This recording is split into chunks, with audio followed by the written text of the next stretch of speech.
Yes, sir. So my name is Damien. Nice to meet you. And you are Andy Campbell. Is that the right way to Yeah, pronounce it? that's right. That's right. Yeah. Did you get my bio, Damien?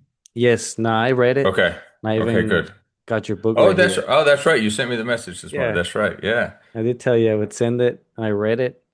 The whole thing, actually.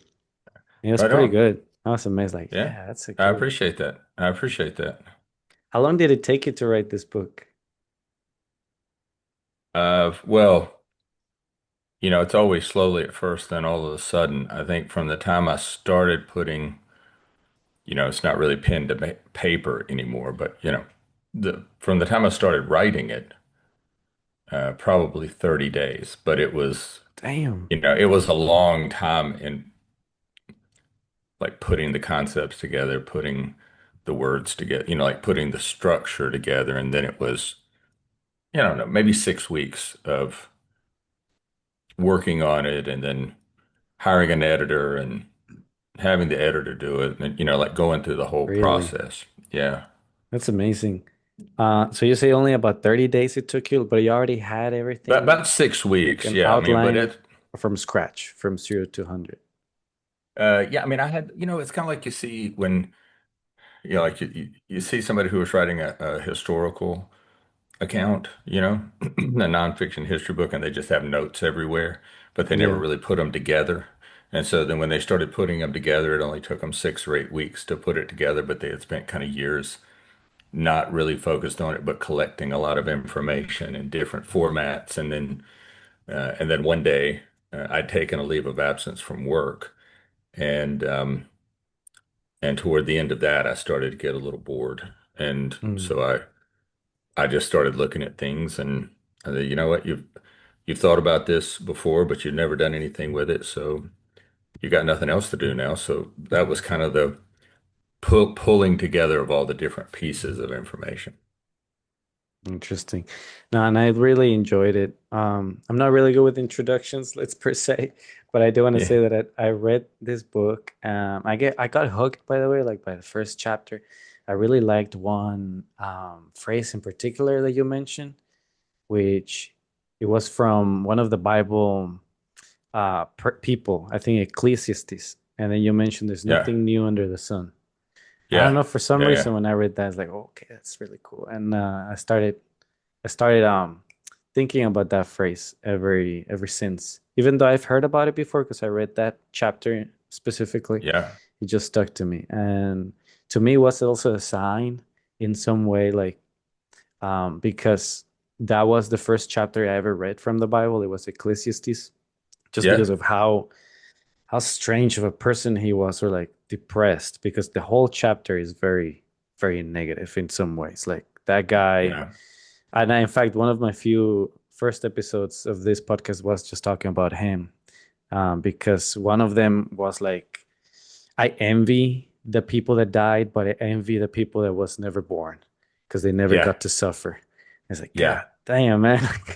That's some crazy It's depressing real, thing. it's real, and I think it shows us that it's not. These are not new problems, right? Even in that age, he knew that there wasn't anything new under the sun, that these things had happened before, and that people had struggled, and that a lot of the things that we feel are, and the things that we see other humans do to other human beings, like all of it, good and bad. This isn't the first time. It also, that part of the verse just the reason it sticks with me is because it reminds me that like it's not new, so others have dealt with it and survived. My responsibility is to figure out how either they did it or how to survive, but it is survivable. It is survivable, right? And so it just kind of helps me remember that I'm not in some ways I think it's good when we're not special. Mm, Like like other people have done it, you can do it too.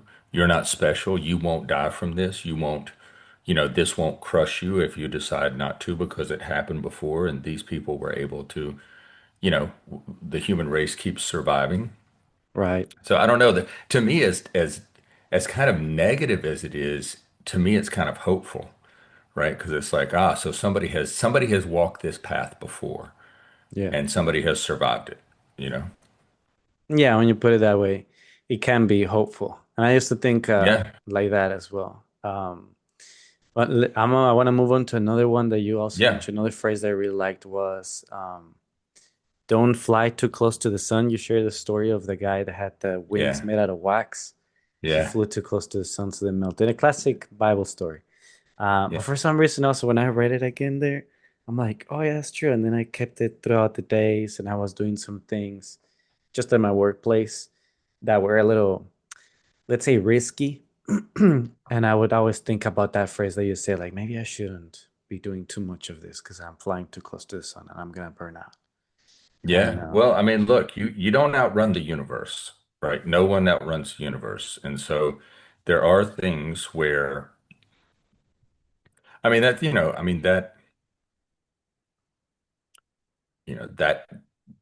mythological, Greek way of explaining things, uh, you know, you can take that and apply it in an infinite number of ways. I just think, again, for me, it reminds me, um, I, I'm not smarter than the universe, right? If you're flying around, like a lot of times we had this impression like we are uniquely and wonderfully made, but we're still probably flying with wax, holding our mm, wings on, right? And so, you right. shouldn't get too close to the heat because you may think you're flying on your own, but you're not. And the universe has a way of kind of reminding you, has a kind of a way of reminding you that your wings are held together with wax. As if we are human and sensible to things, like not made out of metal in that regard. Is the Yeah, way I get it. What you're talking about. yeah, yeah. So Mm, it's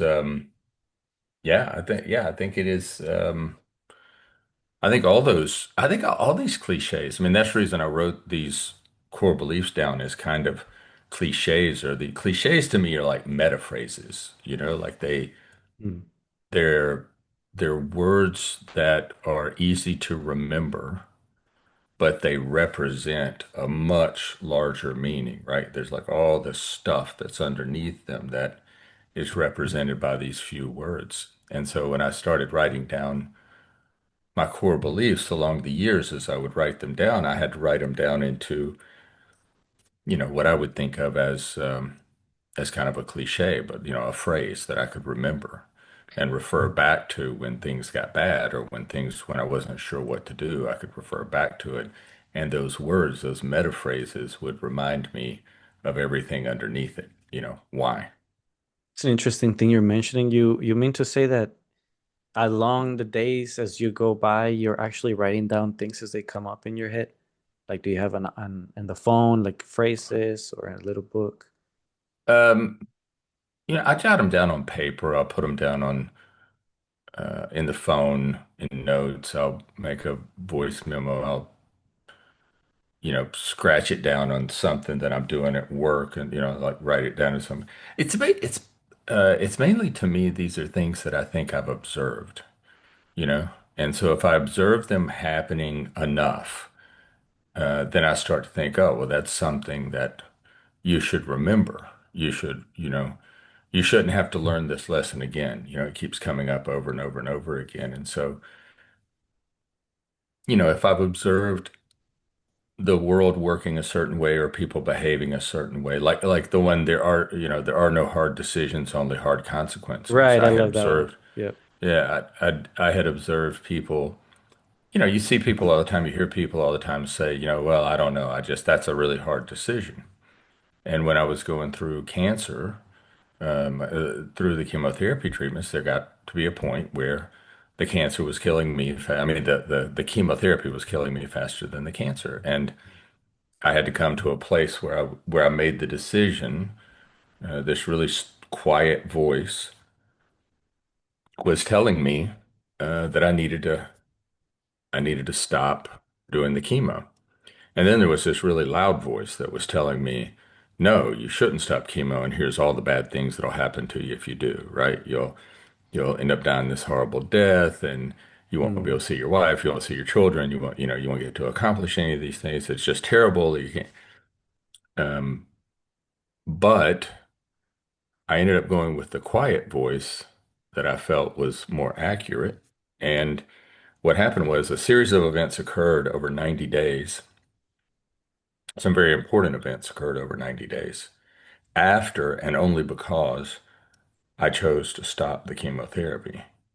And then my oldest daughter found a trial, a cancer trial, and I was like a perfect candidate for it. And they got me into the trial. And so a lot of these things you don't notice until you look back on them. And I looked back on it and I said, wow, was that really a hard decision? And I thought, well, it's actually, I knew what I was supposed to do. I knew, like, there was this little quiet voice that was whispering to me what I needed to do. And that's, I kind of observed in my own self, and then I thought about other people that I knew. And that's where I wrote down there really are no hard decisions. There's just hard consequences. And the mm, problem with hard consequences are they're just what you imagine. They're either your historical, your past experience or what you imagine. And I think humans generally are designed to be risk averse or, we try to manage risk. And so in doing that, in no time when I was thinking about the possible consequences, did I ever think, oh, one of the possible consequences is I'll go through this 10-day water only fast and that'll reset my immune system. And then I'll do this other fast and then I'll do one more chemo. And then I'll get into this trial. And over 90 days from now, I'll be in a trial that will end up saving my life. Like that was not one of my consequences, right? That was not one that I could imagine because it had never happened. So there was no way for me to manage it. And so that's where I wrote down they're only hard consequences. And those aren't even more likely than not the hard consequences that we imagine aren't real. They're not the way it'll work out. It's just the way we think about the problem. So now when I hear people tell me, oh, I don't know, Andy, that's a really hard decision, I share with them that maybe it's not a hard decision, right? Like if you took the consequence, what are the consequences that are making this a hard decision? And then when we talk about those and we separate them, then you can have the conversation about, well, what is the right decision to make? What's that quiet voice telling you you should do? Do you know what you should do? Well, yeah, I should make this decision, but man, and it's like, okay, so you don't want to face the potential negative consequences. But you know what the right decision is. And I think most of the times we just have to have the courage to do the right thing. And mm. then what I've found is that most of the time, not always, but most of the time, the consequences we were fearful would happen never occur, right? And so Yeah, I think it's I just a good agree. practice to think about decisions separately from the consequences. I love that. And I do agree this because there's another phrase that goes that something like all of our worst fears in life, something like 95% of our worst fears in life never happen, or Yeah, 95 of our nightmares never happen, and only I think 4% that's of that absolutely true. happens to somebody else, and then 1%. It's a really strange phrase. Like, I don't remember it correctly, but it's something along the lines of what you're saying. Like, our mind will play much worse case scenarios than what actually ends up happening in And we reality. need those, and I mean, it's like we just have to, I think, we are separate from the other animals in our ability to reason. And one of the places I think humans should reason more is about decision making, you know, and because we can use our reason to separate the decision from the potential consequences. And then we can look rationally at are those consequences, are there really high probabilities?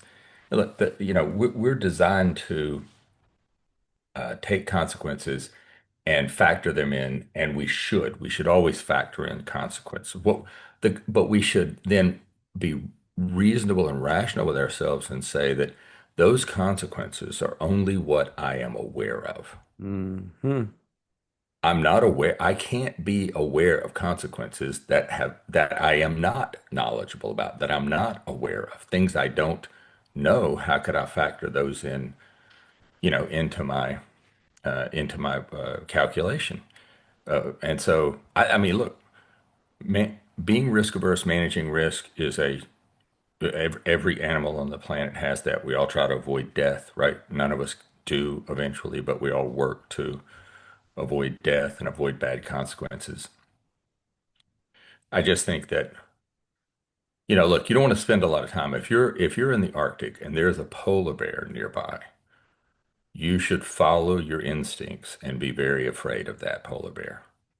Right. Because all that polar bear is a very low probability that polar bear will be friendly with you, Makes right? sense. So all the things that you think might happen to you, you should probably count on those and trust that they are high probability.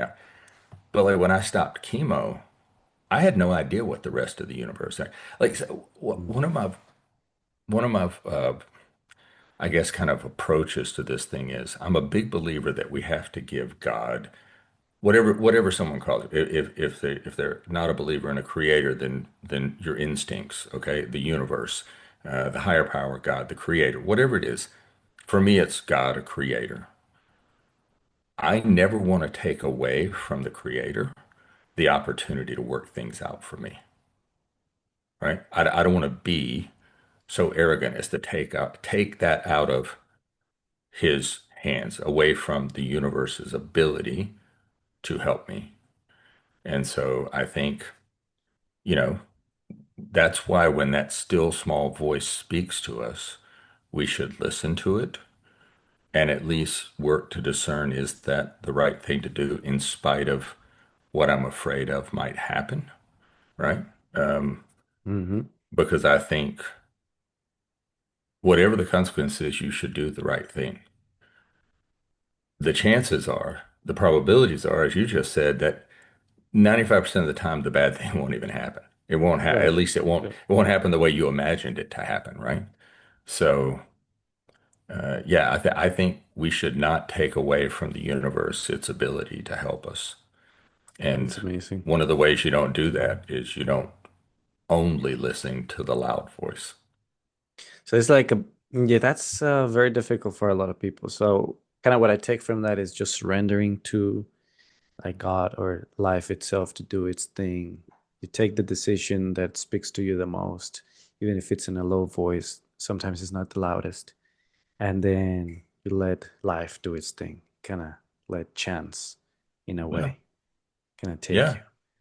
Well, And it it feels is, chance. It feels like chance, right? Because yeah, you don't maybe. know all the options. You don't know, like the universe, in my belief system, the creator made the universe so that it can do what it needs to do, what it wants to do, right? Like it functions a certain way. And, if I have that belief, then why would I want to take away all the options that I don't even know exist? Right? Like I don't know all the things that could happen. I never imagined that I could get into a trial. I never imagined I mean, I went through some very difficult times in the trial. I never knew that that was going to occur, but I wouldn't be here today if I would absolutely, I'm confident that I would not be here today had I not stopped chemotherapy at the time that still small voice told me it was time to Mm. do something different. And remember, at the time, there wasn't anything different to do. They didn't know of other things. And I went into a trial where the drug was being tested with chemotherapy, I mean, with pancreatic cancer patients. And so it was, yeah, it's funny. It seemed very risky at the time, but looking back on it, it was zero risk because that's the only way that it would work out that I would still be alive, That's you really know? interesting. So you, because this part maybe I didn't understand when I was reading the book. I didn't know you had actually stopped chemo at one point and then taking a Yeah. different type of trial, which from what I hear is like a pill that you were taking while taking chemo or just the pill. No, I took so I was doing chemotherapy. I did the chemotherapy I did is called FOLFIRINOX, and it's basically three chemo drugs. So you go in on one day, they it takes about 6 or 7 hours to get the first two drugs into you, and then all the stuff they have to put around the chemotherapy, right? The steroids and antihistamines and glucose and all the other stuff they have to Oh, pump into you. jeez. And when you get through with those two, then before you leave, I had a port in my chest, so like an IV port. So they would hook a pump up to the IV port, and then for the next 42, 43 hours, every 3 minutes, a little bit of the next chemo would pump into you. Wow. And that's because it was so toxic that if it came out of the pump, excuse me, if it came out of the pump, I had to put it in a hazmat bag and call the fire department because it was like a hazmat situation. Jesus. So the stuff they were putting in me, it was okay if it was in me, but if it came out of me, I Right. had to call. It was like Right. a hazmat cleanup. Um, That's crazy. but I did 15 rounds. Pardon me. I did 15 rounds. About the 12th round, I started having really bad reactions, and the reactions kept getting worse. And at 15, that's when I felt like I was dying faster than it was killing the chemo. It was killing me faster. So I decided to stop the chemo. And then I did a 10-day water only fast, water and Mm. black coffee for 10 days. I was trying to get to 20 days, but I was pretty worn down by the chemotherapy at that point. But I got to 10 days. I did that going to the doctor's office every other day for blood work I didn't do that on my own. I had a physician that monitored me almost 24 hours to a day to make sure, but I had all kind of blood work and tests done every 2 days. And 10 days I had to come out of the fast. And then after that, I tried one more. I did a 5-day water only fast. And then at the end of the fifth day, I did one more round of chemo because they were thinking that maybe with the fasting, the side effects wouldn't be as bad, Mm. but they were. But during all the fasting, it reset my immune system completely. And uh, then my daughter found the trial. My wife got me into the trial. I started the trial, and you know, within a year of that, the cancer was the since that. So that'd be almost 5 years ago. I'll never be in remission. They'll never say I'm in remission because with pancreatic cancer, there's just not enough people that survive long enough for Right. the doctors to have a population to say, hey, you're cancer free. And I have a genetic mutation, so they know I'm not cancer free. My body's producing Oh, uh, mutated cells or defective cells all the time, which is what I take a medication that helps kill the defective cells. And so, but I haven't had on the scans, on the CT scans, I have those done. I'm now at every 4 months. I was at every 9 weeks, then it went to 12 weeks. I've survived long enough to be at 16 weeks now. But there's no visible sign of disease. Like they can't see it on the scans anymore. Um, like I said, they know I still have the defective cells, the cancerous cells floating around because I produce those, but they can't see it on the scan. So I'm in a sub 1% interesting. category So it's of like people. you still have it in your body floating around, but somebody's not been detected, meaning that they're Yeah. not maybe active or multiplying. Well, it's my body through the immunotherapy and the other drugs and all the supplements that I take and all the other medications I take to weaken these defective cells so that my immune system can kill them easier. Through all of that, the cells I have not yet produced enough cells that have survived long enough to come together into a tumor that's Interesting. visible, right? So yeah. And cancer is really, really random. So do you feel like any part of your lifestyle could have affected that outcome? For example, when you were 10, 15, or 20, did you at any point Yeah. imagine, man, if I keep doing this thing in the future, I'm gonna get cancer, and then you end up actually having cancer? Or no, it's No, I completely did. random. No, it's not random, man. No. I don't think it's random. It's so I no, I did not think at the time I was doing anything that would cause cancer, but my mother was diagnosed at 43 and died at 53. Oh. 42, diagnosed 42, died at 53. So I watched her struggle to stay alive for 11 years. She had cancer, had a mastectomy, thought she was in remission. It came back, had another mastectomy, and plus a lot of other surgical work done. Made it 4.5 years, thought she was in remission. Cancer came back a year later, she died. Mm. And all three, or three of her four sisters died from cancer, all breast cancer. Her mother died from breast cancer. God, So so I it's in had the just kind family. of assumed, yeah, I had just assumed that I was going to die from cancer. I don't know why, Okay. but from a very early age, I just figured, like there's too much of it. And probably watching her go through the struggle, I probably, saw that and thought, man, that might happen to me. But I did, when I was a child, I had to deal with sexual abuse when I Hmm. was much younger. I think that leads to a lot of, subsequent behaviors and things. Like I was bullied, lost a lot of self-esteem, lost a lot of confidence through the whole sexual abuse time. That led to some other things that took me a long time to get through those. Losing my mother, who was very dear to me. My father traveled 5 days a week, sometimes six, for work. He was only home a day and a half or two a week, and so my mother and I, I really grew up with her. Literally grew up. It was just like she and I.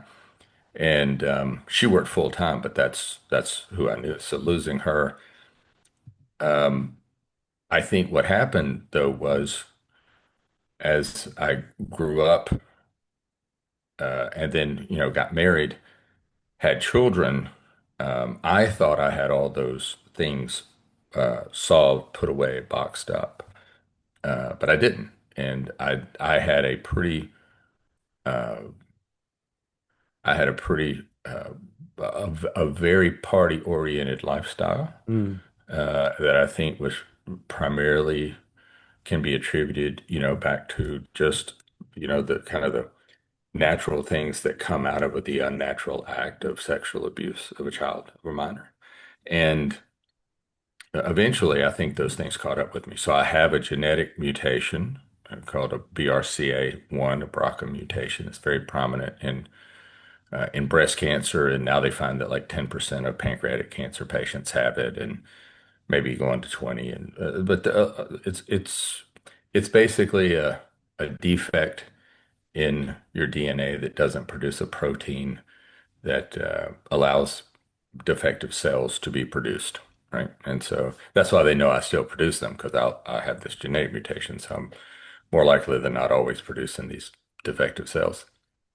And so I think when you put together, you know, kind of a very party-oriented lifestyle, and because as I grew up, I think anxiety, stress, those were just natural kind of places for me to be. My a kind of natural mental orientation for me because I was constantly focused on managing risk, like, don't trust anybody. Everybody's out to get you. No one can be trusted. So you're just living in this heightened state of awareness all the time, right? Like this heightened state of fear and anxiety. And I trace, really all of that back, most of all of that back to the childhood sexual abuse. And so I think all of that stuff and the party lifestyle, working to kind of numb the pain or get away from the pain. Um, I think all of those things and having that genetic mutation, I had a weak link in the chain, and I think it all contributed to me getting cancer. I got cancer. I was diagnosed when I was 53. I just turned 53. My mother died just when she was 53, and so Mm. I went to the doctor because I told my wife we were out. My stomach was hurting, and I'd been complaining about it some. And she said, "You really need to go." And I said, "I don't want to go. I'm I think I Right. just turned or was about to turn 53, and I said, I know I'm going to die when I'm 53. So I don't want to go to the doctor because I'm going to, and she said, well, if you don't go, you're definitely Yeah. going to die. If you do go, you might not die. And so I went to the doctor, and it turns out that what the problem I had that caused me to go to the doctor was just like irritable bowel. That's all. Like that was easily corrected. They solved for that. It wasn't even a really bad case of it.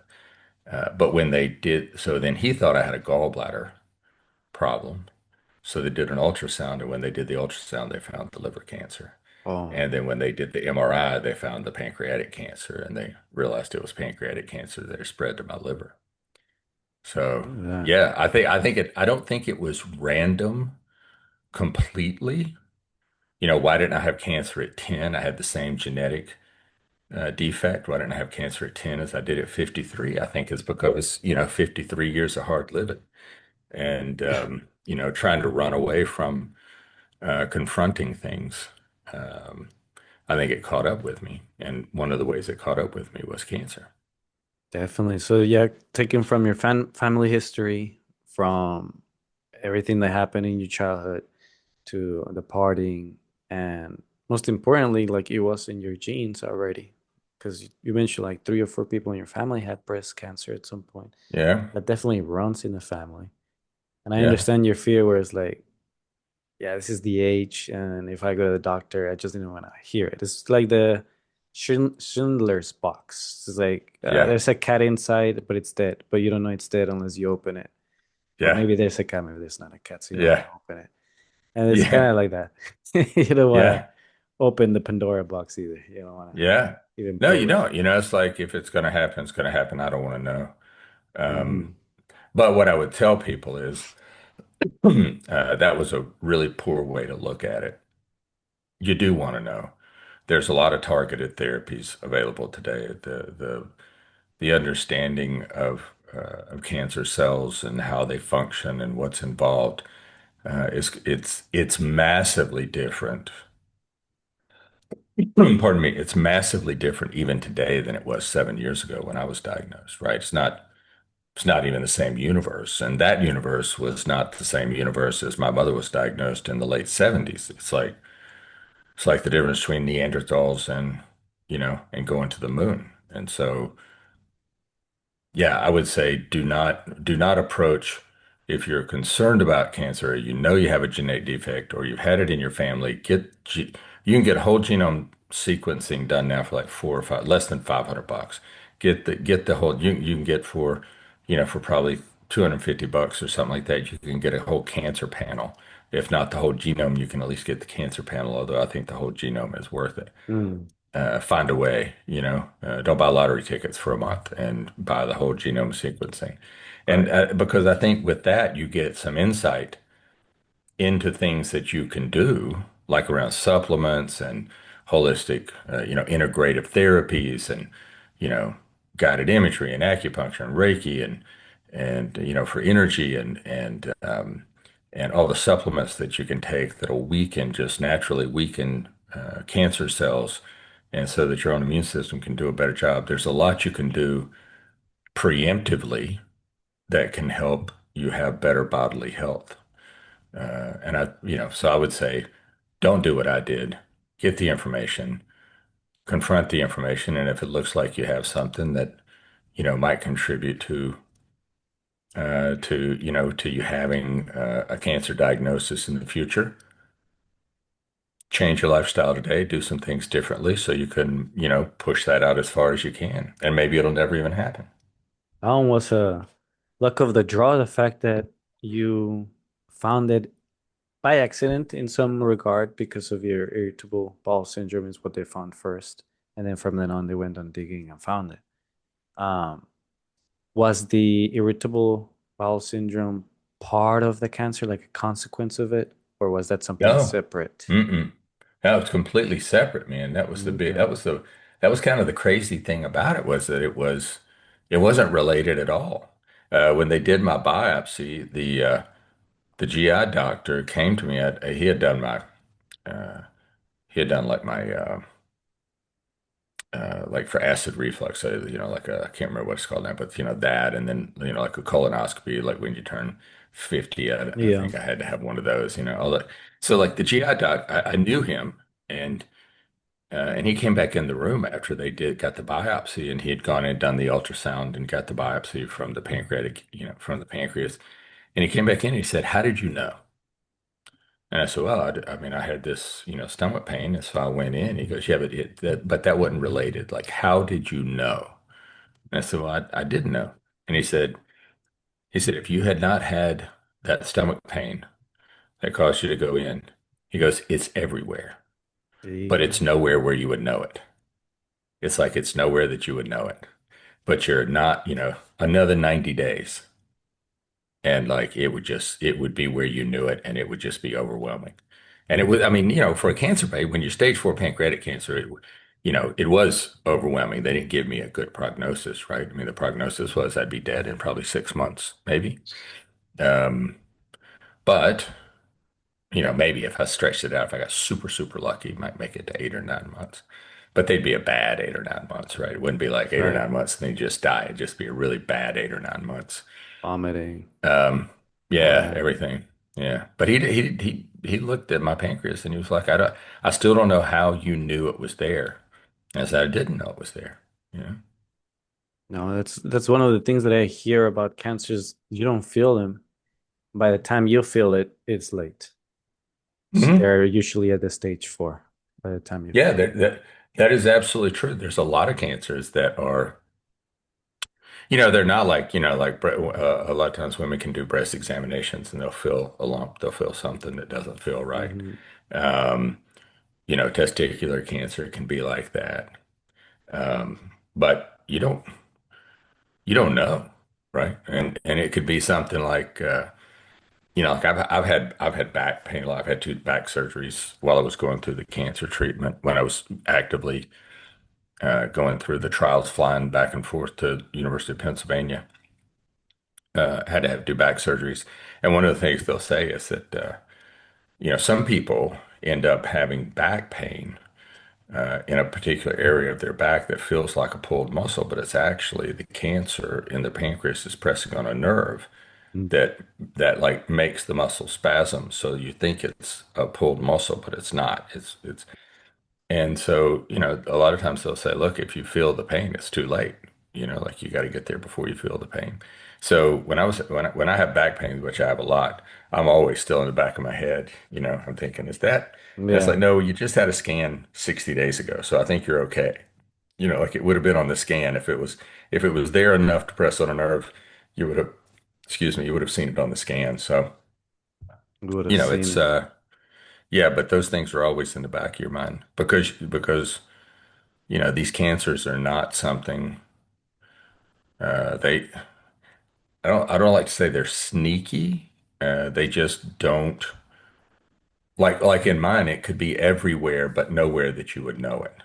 Hmm. And then all of the sudden it clamps down on your bile duct or an artery or something, and right all of a sudden you're like, oh my God, I've got this problem.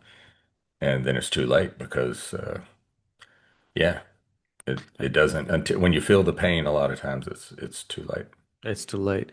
And I do wonder what do they mean when they say it's all over the place now? So of course it starts in your pancreas, and then a doctor sees it and it says it's all over the place. I don't know. It got to the lung, it got to the this and to the that. How come how does it do that? Because I would think that it's only like a tumor that it's growing in your pancreas, so it starts growing tumors all over the place, all over your body. Well, everything's connected, and there's pathways that it can get. So like it is common that that pancreatic cancer spreads to the liver because the bile duct from the pancreas connects over to the liver. Like there's a pathway that these Makes cells can sense. get from one way to the other. I was very blessed in that it had not reached any of my lymph nodes. So but it's also the pancreas very close to the lungs, so it's common for pancreatic cancer to make it to the lungs. Mm. Um, but it didn't get to my lymph nodes where it would spread around and go to all over the place. So but it did. The liver is right next door to the pancreas, and they share some means, they share some connections that allow for the travel of the defective cells, what they call to the distant organ, so not from the original home of the cancer. So like for me, the distant organ was the liver, so it Right. made it over to the liver. I have a random question here. Have you ever Yeah. taken a one of those giga counters or radioactive counters on your body? Are you No, radioactive I by don't any want to know. chance? No, You don't I don't want to want to know? know. I don't want to know. I I never did. wonder. The one thing I didn't do was radiation. I did not have to do radiation, Okay, I and I'm thought it thankful for was. that too. But I did all the chemos and then immunotherapies. Mm. Um, but I did not have to do. I did not have to do radiation. But I will tell you that I'm not. I'm confident I am not the same genetic human being I was before, right? I mean, I've done a lot of different treatments You're right. that I know there are doctors who would say, no, Andy, that's you know you're the same genetic human being you were, but I don't believe that because I take a thing called a PARP inhibitor. It's an mRNA platform drug. It's designed to be kind of a gene therapy. They hope that it's a temporary gene therapy, but I don't believe that it is. I think it makes long term. Some doctors hope that it does make long term changes because then it might be able to like shut off the thing that is the weak link for your cancer. Mm. But but they can't really prove it one way or the other, right? So, I mean, I know at least right now, while I'm on the medication, I'm genetically different because my body is not producing a protein that it would have produced before. It's basically turned off that my at the DNA level, at the RNA level, it's turned off this messenger RNA that creates this protein. So I know I'm genetically different, and I think probably through the chemotherapy, I'm genetically different. That's why there's a high risk for people who do chemotherapy. There's a high risk of a certain type of leukemia, and it's a treatment caused leukemia. And it's because it changes, the genetic makeup of your cells. It's not intentional. It's not a gene therapy, but yeah, um, I'm not radioactive, but I know I am not the same human I was before I started all these treatments. It makes sense, but it does destroy a lot of your body because they do have to, in order to kill cancer, they have to pretty much destroy you because the cancer is part of you. Oh This yeah. Oh yeah. chemotherapy, so I thought chemotherapy was always radiation, like a machine of X-rays that just shoots X-rays all over your body in No, specific places. no, no. How, so what it is that they put in there that is meant to kill the body? Is it a, because you did mention some fluids that we're putting in, Oh yeah, yeah, kind of yeah. just, So like the chemotherapy is I give you my layman's view of it. It's basically poison that they dump into your veins. And the idea is that it kills human cells. What they Mhm. hope is that it kills more of the cancer cells than it kills of your Right? healthy cells. And they do things like when they administer it, like in my case, when they administer it, I don't know if this is for all chemos, I suspect it is. They will add mutated cancer cells really only do two things. They they consume energy to replicate. They consume energy and they replicate. Okay, that's all they do. They consume energy and they Mm. replicate, and they consume energy to replicate. I guess you'd say the third thing is that they have to release the waste product from their energy production. But really, it's two things: consume energy and so that they have enough ability to replicate, but they're defective in that they have no real purpose, right? Like, every cell in your body goes and replaces the cells in your eyes or replaces the cells in your hair or your skin or your liver, or your pancreas, whatever. Like they all have your bones, like they all have a purpose. Defective cells they just consume energy and replicate. So the idea is that, like in my case, they would put, and I think this is true for most chemo, if not all chemotherapies, they put in with the chemotherapy glucose Hmm. because cancer cells are constantly looking for energy. And so the idea is that they're consuming glucose. If you're giving them an abundance of glucose and they're using the glucose, that it's easier for them to uptake the chemotherapy, which will kill them. And that if your healthy cells are not looking for glucose, they might look at glucose and say, no, I have enough energy. I don't need any more. Then the idea is they would take up less chemotherapy by not Hmm. taking up the glucose. But that doesn't, they still, the healthy cells take up a lot of chemotherapy and it kills them. Probably easier to kill the healthy cell than it is the mutated cell, the cancer cell. So, yeah, chemotherapy is basically killing everything in its path. And it's just hoping that the hope is that your cancerous cells are taking up more of the chemotherapy than your healthy Right. cells are. That's a Yeah. very it's a very smart way to go about it too, with the glucose. Well, Kind of like taking yeah, bait, because yeah. That's what they're trying to do is give it a they're kind of baiting the hook, right? yeah, They want it the to bite and to take it. But I mean, cancer cells are like they haven't given up their intelligence. And so a lot of times cancer cells will learn to evade chemotherapy, right? interesting. They'll build pathways around it.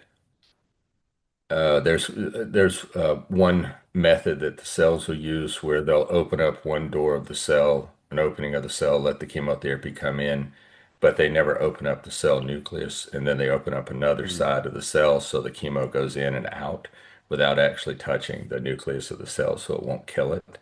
Like the cell figures Nice. out how to lock the door. Um, I mean, I tend to look at cancer cells. I think, you got to give them some respect. I mean, all they're working to do is stay alive, Right, right? Like everything else, they're just working to stay alive and they right, don't want right. to die. They're just, they're defective, so they don't know when to turn off reproduction. Hmm.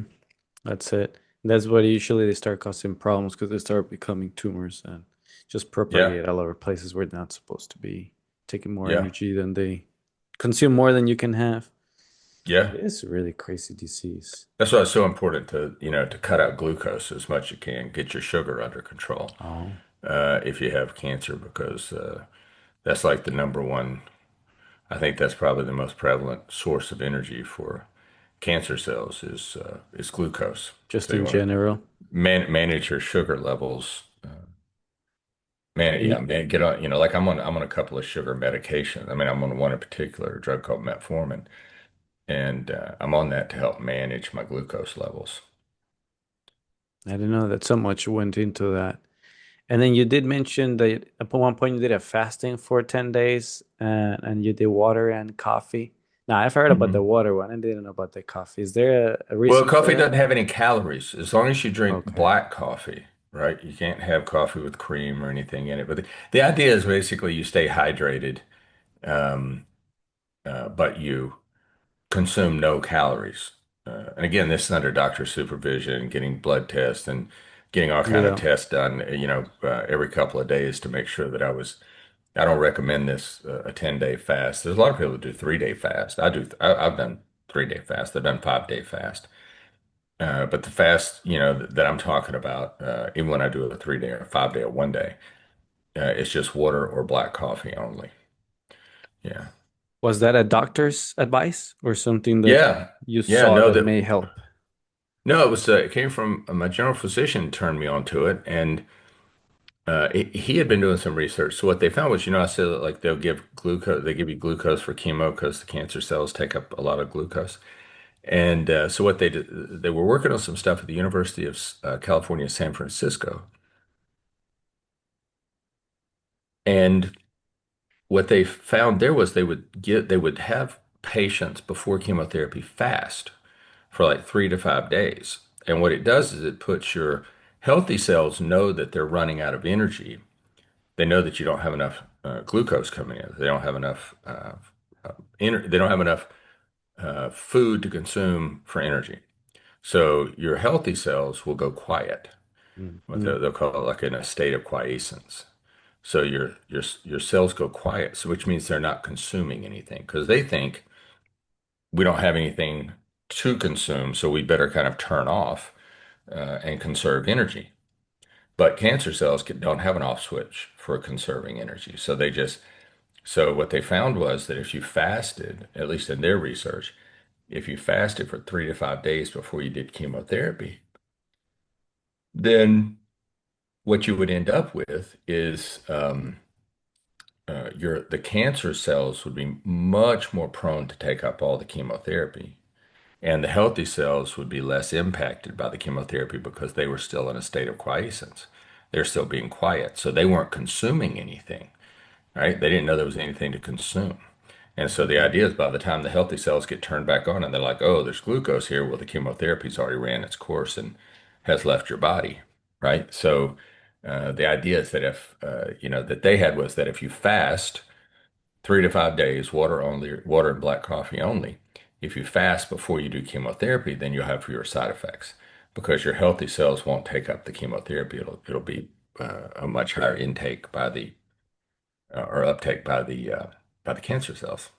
Yeah, that's So pretty good. yeah, so he got that from them, and then when I decided to stop doing chemotherapy, he was like, "Well, let's try this fasting thing." And he wanted me to do 20 days. And at first I thought that was crazy. And then I was realized I was out of options. And so I was going to do it. But I physically, at that point, I could get to 10 days. 10 days is a Yeah, long time without food, it honestly. is. It's I've a long time. done I've done fasting on my own for 7 days just for the fun of it. Yeah. But I started before, a day here and then worked my way up 3 days, finally 7 days. Yeah. Um, and at some point, maybe like around after day five, kind of like the pain goes away, the pain of being Yeah. hungry. It does. It You don't does. even You just notice become numb anymore. to it. Hmm. Yeah. Don't even Yeah. feel it anymore. Like the fact that you're fasting for so long. So day six was easier, and day seven I think got hard again, or maybe I just stopped. I can't remember how it ended, but I do remember that the pain went away for a Yeah. good I time. did. I think that was my experience. Somewhere in that 4.5, 5 day range, it's just like your body's like, okay, screw it, we're not going to get Yep. food. So stop trying to convince the mind that we need food because the mind's not giving in. And I think there's this whole conversation that goes on inside the body, and it's just kind of like, screw it, you know. Yeah. Um, and yeah, and actually, that was by the time I got to 10 days, I was starting to fall back into like a starvation mode, right? And so, um, going into it was actually hard to start eating again, right? It was hard to start eating again Hmm. um, because it'd been so long, and my body had just kind of decided it wasn't going to eat. And so I started out with like really small stuff, like like a little bit of broth, for like a day. I think I started out taking on like 500 calories the first day. Then I was able to take on, I did that for a couple days. Then I could take on like 750 and then it went to 1,000 Okay. and then a couple days later. So it took me probably, Did it very it was over proper. a week. It was over a week to kind of come all the way Wow. back to where I would eat like a full meal. That's very nice. I think the way I Yeah. did it, I just kind of, I don't remember, but I ate something. Uh, yeah, I definitely did not do it like the way you did it, so proper. Well, I mean, For me, it was just, I was in, like I said, I was in a much more weakened state.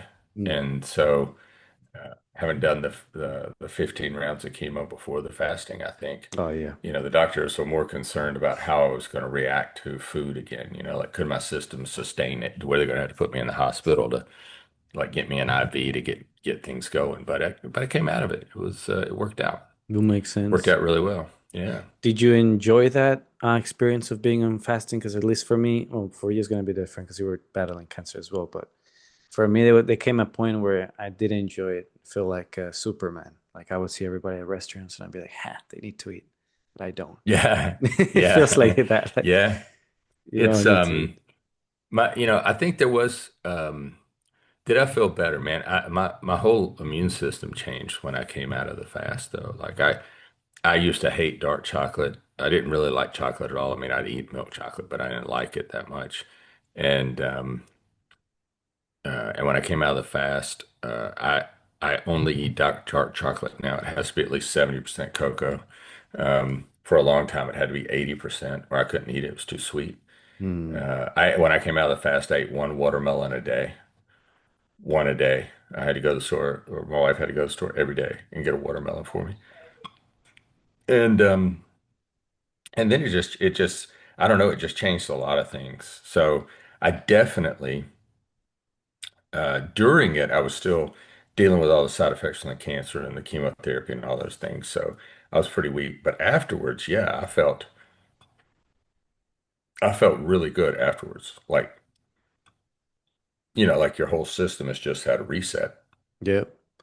Yeah, it is I really think that, amazing. yeah, yeah, And a lot of cultures do that. Well, religions, the Muslims do it. yeah, The Ramadan, they do it for yeah, 40 days, but I don't think it's like a fasting that's continuous, but between hours.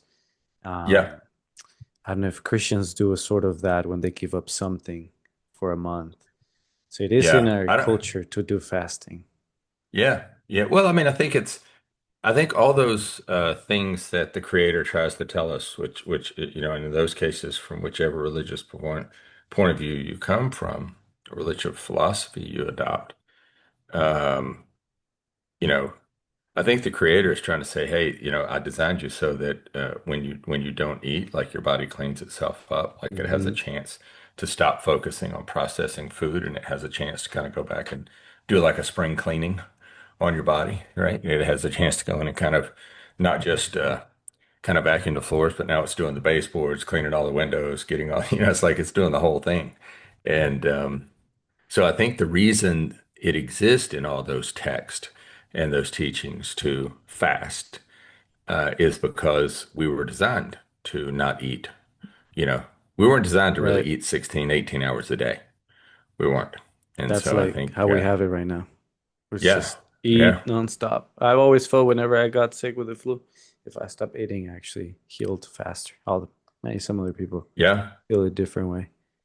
No, no, no. But I yeah. think that's what was it? Feed a cold, starve the flu was what my grandmother used to say. A lot of people used to say that. So I think that's absolutely I think what they didn't realize was that by starving the flu, what they were doing was kicking off Mm, an autophagy process inside the body that was generating immune system cells that were going to go out and kill the flu bacteria or the right. flu virus, right? Like they didn't realize like that's what was going on. They'd just say, well, starve a flu or you Starve the feed a flu. cold, starve a flu, something like that, whichever one it was. And yeah, I think people have known for a long time a lot of the things to do, but they put them in these, cliches, these ways of remembering them. And then, modern medicine comes along and it throws all of that out. I think the vast majority of that is learned wisdom. Hmm. And so I think it's true. I don't think we should. I think we should look back at what our ancestors did and think really deeply about it because I think whether they could explain the underlying reasons or processes for why something worked, they have observed it. So I don't think we should just throw it away, right? Right. There's a lot of learned wisdom that's there. There's a lot. And a lot of the things that they used to do, like another phrase is food is the best medicine.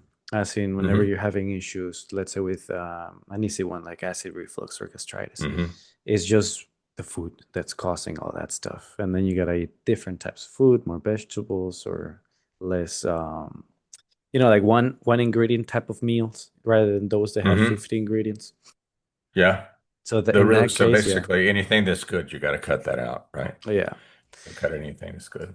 So there's definitely a lot of good, I guess, in our like the natural way. Um, but yeah, I'm thinking gonna change the subject a little bit here. But Yeah. there was something else that you also were handling that was very difficult.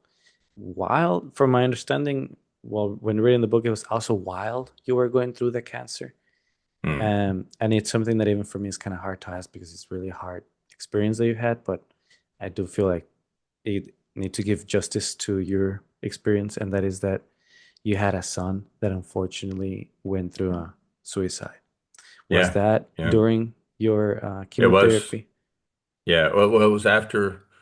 It was after the chemotherapy. It was about two and it would have been probably about 2 years into the treatment. Um, Hmm. yeah, he took his own life, and I found his body. We just passed the anniversary date of when he passed away, when we found him. And yeah, it's I tell people, my mother, when she went through cancer, she struggled very hard to live for 11 years, and she eventually succumbed to cancer that took her life. But I learned more about living, how to live, and how to pursue life from her than I did from anyone else. Basically watching her die for 11 years taught me how to live. So she passed forward things like determination, perseverance, the notion of finishing your race, finishing your time here on earth. And I tell, I don't know that people who are having suicidal ideations or planning to kill themselves. I don't know that it will get through to them because many of them are thinking about their pain and they want to get away from their pain. And so they're not really worried about what else happens in the world. But what I would say to them is if you could stop for just a moment and think, your pain doesn't actually go with you. Right? I learned this from my son's suicide. The pain never left. It did not go with him. It stayed. He left. He got away from the pain, but all the pain that he had in this world was then just transferred to me, his mother, his siblings, people who knew him. So everybody who loved him, everybody who knew him, and now much further out to people that never knew him. And I think, so what he's left behind as a legacy has to do with pain and suffering. And what my mother left behind for generations was how to have perseverance and determination and show courage. And that's what I got from my mother when I went through still do as I go through my cancer life. Um, I look back on what she shared with me, which was, to be courageous, have courage and, and be determined and persevere. And so I think Right. for someone who's considering suicide, I would just ask them to think about what I think is the reality is your pain will not leave you. The better thing for you to do is to stay here, work to remove the pain or diminish that pain or completely remove it so that then what you pass forward to people, not even to generationally, but people people who don't even know about you, but hear the story of you, what you'll pass forward is courage, determination, and perseverance because you will have shown the courage to overcome the pain and not give into it. And so Yeah. I would just say, for people who are contemplating suicide, I think I have some insight into why you would contemplate that. I mean, I've been in some pretty dark places myself. I've never really been, maybe a couple of times, kind of toyed with the idea of going through the chemotherapy and some of these other treatments. But I mean, I certainly can appreciate someone being at complete despair, hopeless, feeling that life is not worthwhile. What I would say is, yeah, life actually is worthwhile. You're an invaluable thread in the fabric of the universe. Your life is tremendously valuable, incomprehensibly valuable, and that you should stay. And Hmm. that what you should do is stay and work to rid you and the world of that pain, and then leave behind a legacy of perseverance. That's beautiful. And that is really, really, really difficult topic and difficult experience because that's a pain that I've never known. I hope I never get to know. And somebody who went through something similar, which it was their sibling, it was their brother. He said, when that happened, it's like he joined the club that very few people are You part don't of, and you don't you want don't to want to join belong to that that club. club. Exactly. He would keep Yeah, saying you that. don't you don't want to be part of that club. I don't wish it on I can't think of an enemy I've ever had that I would wish it on. Um, but it is sadly it's a growing club. There's too many people in it, and there's too many people that think suicide now is a way to rid themselves of pain or to get out of circumstances. And, you know, and if you believe in reincarnation, I don't really understand the point of killing yourself because you're just going to come back. So you might as well just stay and and deal with what it is that you're supposed to deal with here. And maybe your purpose is just to confront that pain and deal with it so that that pain is removed from the universe, right? It doesn't just Hmm. get transferred to someone else. But yeah, it's a club that I wish no one would be a part of it. I've seen what it's done to my wife. I've seen what it's done to my children, his siblings. I've seen what it's done to people who knew him. It's devastating, man. It's devastating. And um, I still talk about him. His name was Heston. Father's Day is this weekend. His Hmm. birthday is coming up, not too many days from now. The anniversary of his passing was just last week. I mean, it seems like it's always around. It doesn't really go away at Right. all. It never goes away. Some things time does not heal. Mm. Time does not heal all wounds. It doesn't heal that one. But we just have to keep working to make our life. We have to put into our life other experiences besides Heston's suicide, and we just have to keep working to continue to live and to make a Right. positive difference. Just keep on moving forward. Hold the best memories. Um, I do wonder because this every case is always different, but in this case in particular, were there any signs that you could tell or Oh doubt? yeah, yeah. No, he told us he told us when he was 9 that he Oh, saw that no far. purpose in living. Yeah. He died when he was 18. He told us when he was 9 that he told Damn. his mother. I can tell you exactly where we were. We were coming out of a restaurant. He took her over to the side. Um, she told me when we got home because like we couldn't believe it. 9-year-old, like he wasn't on the internet. He didn't know anybody who ever committed suicide. He didn't know anybody who knew somebody who committed suicide, but he had just decided he was a very high IQ individual. High IQ individuals tend to commit suicide more than other people, I guess, because they see things differently and they think in a certain way they can predict the future, maybe, right? Like Hmm. I'm smart enough to know this is what's going to happen. Well, actually, you're not. You don't know exactly what's going to happen and everything. It goes back to that whole, there are no hard decisions, only hard consequences. And so I think they think. My son would say, "Well, I made the easy decision. The decision wasn't hard at all. Look at all these hard consequences of just being alive. You're born, you're going to suffer, and then you die. Why don't we just skip all that suffering part? Right? Like, let's just why go through all that?" And I think at the surface, look, if there was nothing else to life, I think on the surface, that logic actually holds, some congruence, right? Like it Right. is logical to think, well, why would we just go through the suffering? But you know, why do people suffer? I don't really know. I mean, everybody has a lot of people have different philosophies, different beliefs on it.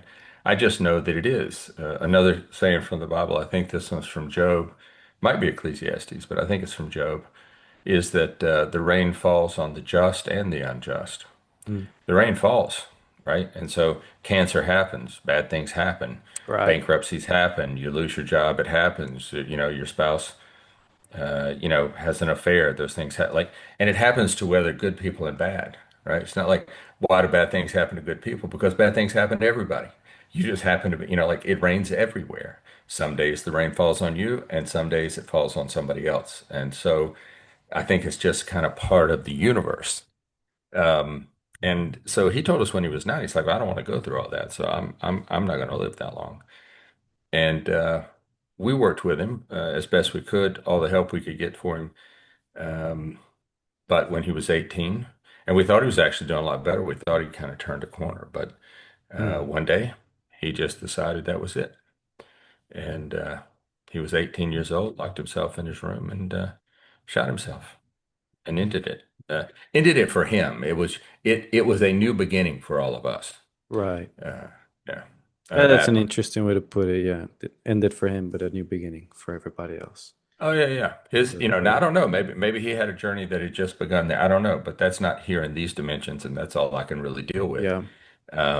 But yeah, uh, we all began a new journey at the moment that he made that decision, that he followed through on that decision. And it's a hard journey that I would not wish on someone else. I don't, yeah, No. I don't wish that. No. Were there any signs before that day? Anything that seemed obvious, or was it the classic, oh no, he was, happier than ever, Yeah, I mean, he nobody had could had have some told? really good. He had had some good days. There was a couple things. It's one of those things that you look back on it, and you're like, well, Hmm. yeah, that was a little off. That day, a couple days before, that was a little off. Um, yeah, looking back on it, but in the moment, it's nothing that would jump off the page, right? It's not. Right. But the day it happened, actually, my wife said because we'd really been arguing with him for 9 years to not take his life, right? Wow. Okay. And at some point, uh, yeah, I think the only difference between him and a lot of people who, people are like, oh, and there are obviously those people who would they'll have those kind of spur of the moment things. They just decide I'm going to die, I don't want to live anymore. But I think a lot of people who take their own life have thought about it a lot more than they would ever tell someone. And they put on the appearance of everything being okay, but they have thought about suicide a lot. Mm. And so, it doesn't surprise me, to hear a story about somebody that said, well, we thought he was fine. We thought he was good, and we thought it was spur of the moment thing. And then we went back, and after he died, we found some letters that he had written, or we found some stuff on his computer, and he'd been thinking about suicide for 10 years. And I just don't think people talk about it as much. And so he decided that, at 9, that he didn't want to deal with all the struggle and the pain. And we worked to keep him here for 9 years. But when he was 18, and on this particular day, he had become very frustrated about something that was really just not a big deal, Right. which was odd because he'd had a couple of good months or several months where that had not been the case. He'd actually been doing really well. And then I remember my wife telling me, she said she saw a look in his eye that day. And when we were going out to run some errands, and I checked the mailbox and I was going to go back inside, and she said, do not go back inside. And I was like, yeah, yeah, let me just drop off this mail. She's like, no, and there was something about the way she said it to me. She was like, you will not go back in that house. And I Mm. was like, I got frustrated, with her because she was just arguing with me about it. And I put the mail in the back seat and I drove away. And she said, you don't understand. If you walk back in that door, I'm afraid he'll kill you. And I was like, he's not going to kill me. What are you talking about? Like, that's just insane. Like, we've come so far. We have a great relationship. Now that she goes, I don't think he's in his right mind right now. I don't, there's just something about the way he looked at me and the last few things that he said to me. I think something. And she said, we have to go. He has to make his own decision today. We can't save him. Jeez. we won't be here Yeah. forever. He has to make a decision today. And she said, he's either going to damage the house, he's going to harm the dogs, or he's going to kill himself. And I told her, I said, none of those three things are going to happen. He's a little bit frustrated. He's doing super well. It's just like life is going well for him. He was very highly efficient and high intelligence in languages. He had tested out for the military in several very difficult languages, and he he didn't end up going to the military, but and he knew how to read and write Latin. Like he had Wow. when he started college, he went into this Latin club and the Latin courses, and it took him about 6 months to become pretty fluent in Latin to be able to read and write it. And so like, but she was like, something has changed, and I was like, can't be. Look at all the good things that are happening. And when we came home that night, we just thought he was, and I think he was still, I think he was alive then. I'm not sure.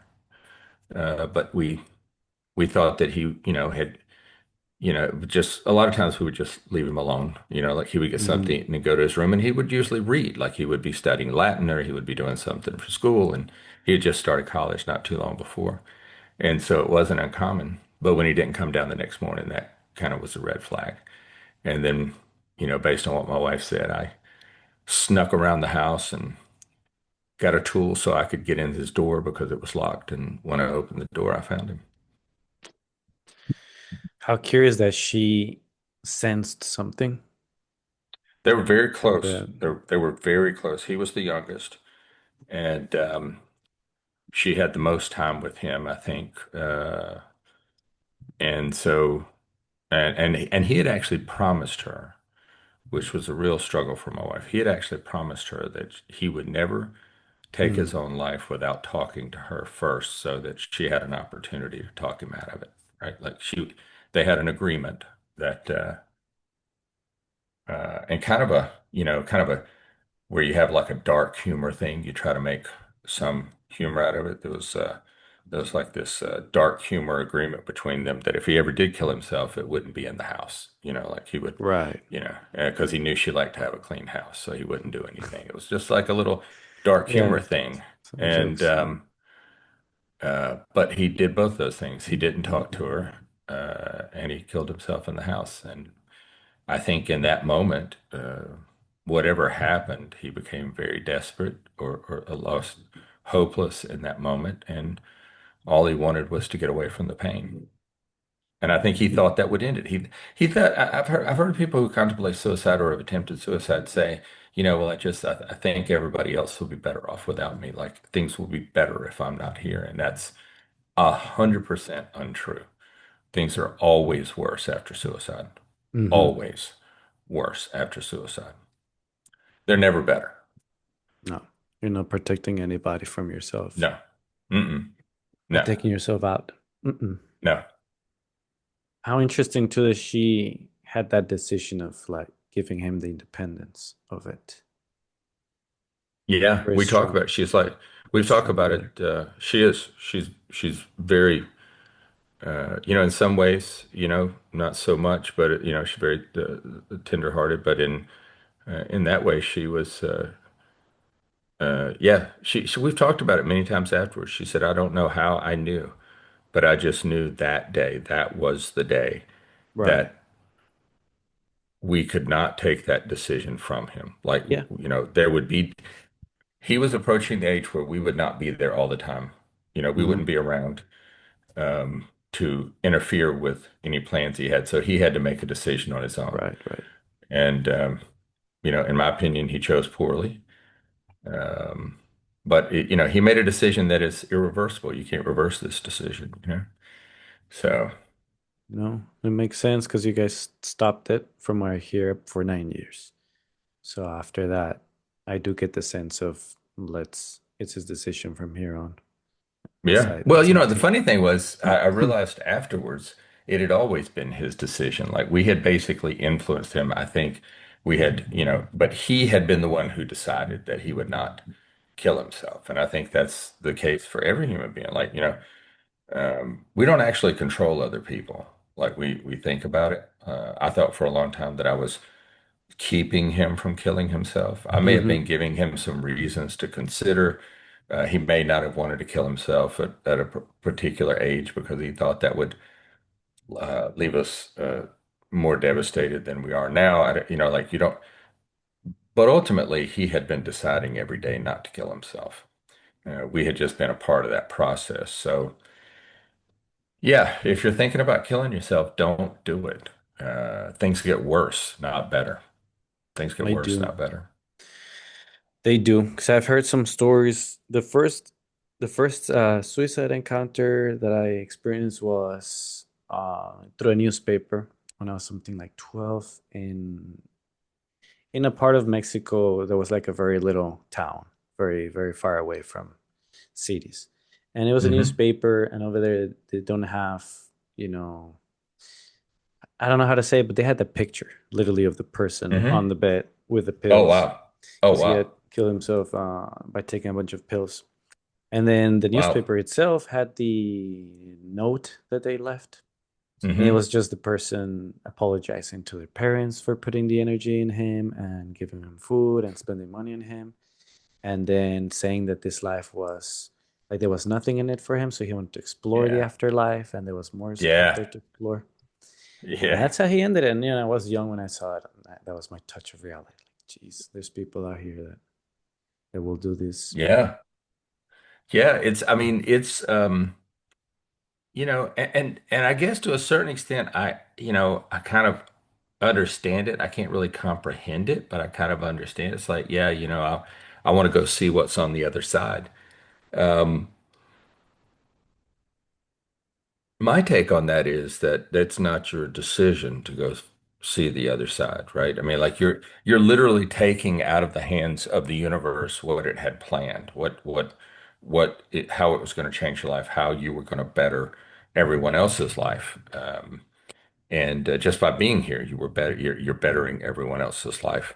And I think I kind of that kind of makes sense to me. Like this life's painful. I'm tired of doing this. I want to go to the other side. I want to see what the other side's like. But I have a strong belief that you're here for a purpose. Every human life is extremely valuable, is invaluable, like incalculable. Like you can't place a value on it. It's that valuable. Every single human life, including anyone who's listening to us now who's contemplating suicide, don't do that because you may not feel your life is valuable, but it actually is. You haven't allowed. My belief is you continue to stay alive until your body fails to the point where it can no longer support your soul. Hmm. That's when you leave, right? Like Right. that's when your soul leaves the body. And that before that, I think what it does is it just prevents every good thing that could happen in the future. And somebody who's thinking about suicide is only seeing bad things, but there's a lot of goodness that's going to happen to you in the future, and you're taking all that away. You're taking all that away, and you just we have no way to calculate what all of our actions and the ripple effects of our actions into the future, right? You could walk down the street tomorrow, Damien, or a month from now. You could see someone about to step out in front of a bus. You grab them by the shoulder and you pull them back on the street. Now you think, what purpose in life do I have? Well, that person that you saved might be the doctor that your sibling or your parents or your children one day need to do an open heart surgery and save their life. We don't know. There's too many pieces to calculate. So Right. I think suicide looks at, well, I'm done here. I'm tired of being here. This is painful. It's a struggle to stay alive. But you just don't know the impact you're going to have on the entire universe if you're not here. And conversely, you don't know the impact you're going to have on the universe if you terminate your own life, because all these things that would have happened just because you were holding a place in the universe while you were here, even if nothing you did was just hold a spot in the universe, everything is different. Hmm. Everything is different. Every potential mathematical outcome of every potential event is changed every moment that you're here, and they are forever changed the moment you're not. Right. Right? And it doesn't even have to be something like becoming a doctor that does open heart surgery. And I'm speaking if somebody would listen to this and thinks about it, it could be as simple as just you are there and you tell the phrase to somebody who needed to hear something, or Yeah. brighten someone and stay. It could be just a simple lifestyle that just Yeah. I mean, I makes it guess what better, I'm trying makes to the say is world better. you could end up pulling that person back from injuring themselves or them dying, only to find out, and or maybe never even know later on that they, let's say I don't know, they write a poem or something, or they create a piece of art, they do anything, Hmm. and you are exposed to that at some point, and it changes your life for the better. Like you're just being here impacted all these things that you have no idea. Like there's no way for us to calculate. And I know for a fact because my son and I talked about this that he believed that he would not say see into the future. He would just say be realistic and understand the probabilities and the probabilities were that a bunch of bad stuff was going to happen. You would suffer and then you would die. But I think that's only because, like going back to the case I said earlier, with the chemo, stopping the chemo, I can't imagine the good things that I've never been exposed to. Right. So how could I factor those into all the possibilities of what could come? I haven't experienced those things, right? Um, so yeah, I don't think there's anyone smart enough to see the future. I think we look at the future and we make of it what we want to make of it, as far as like looking at what the potentialities of the future are.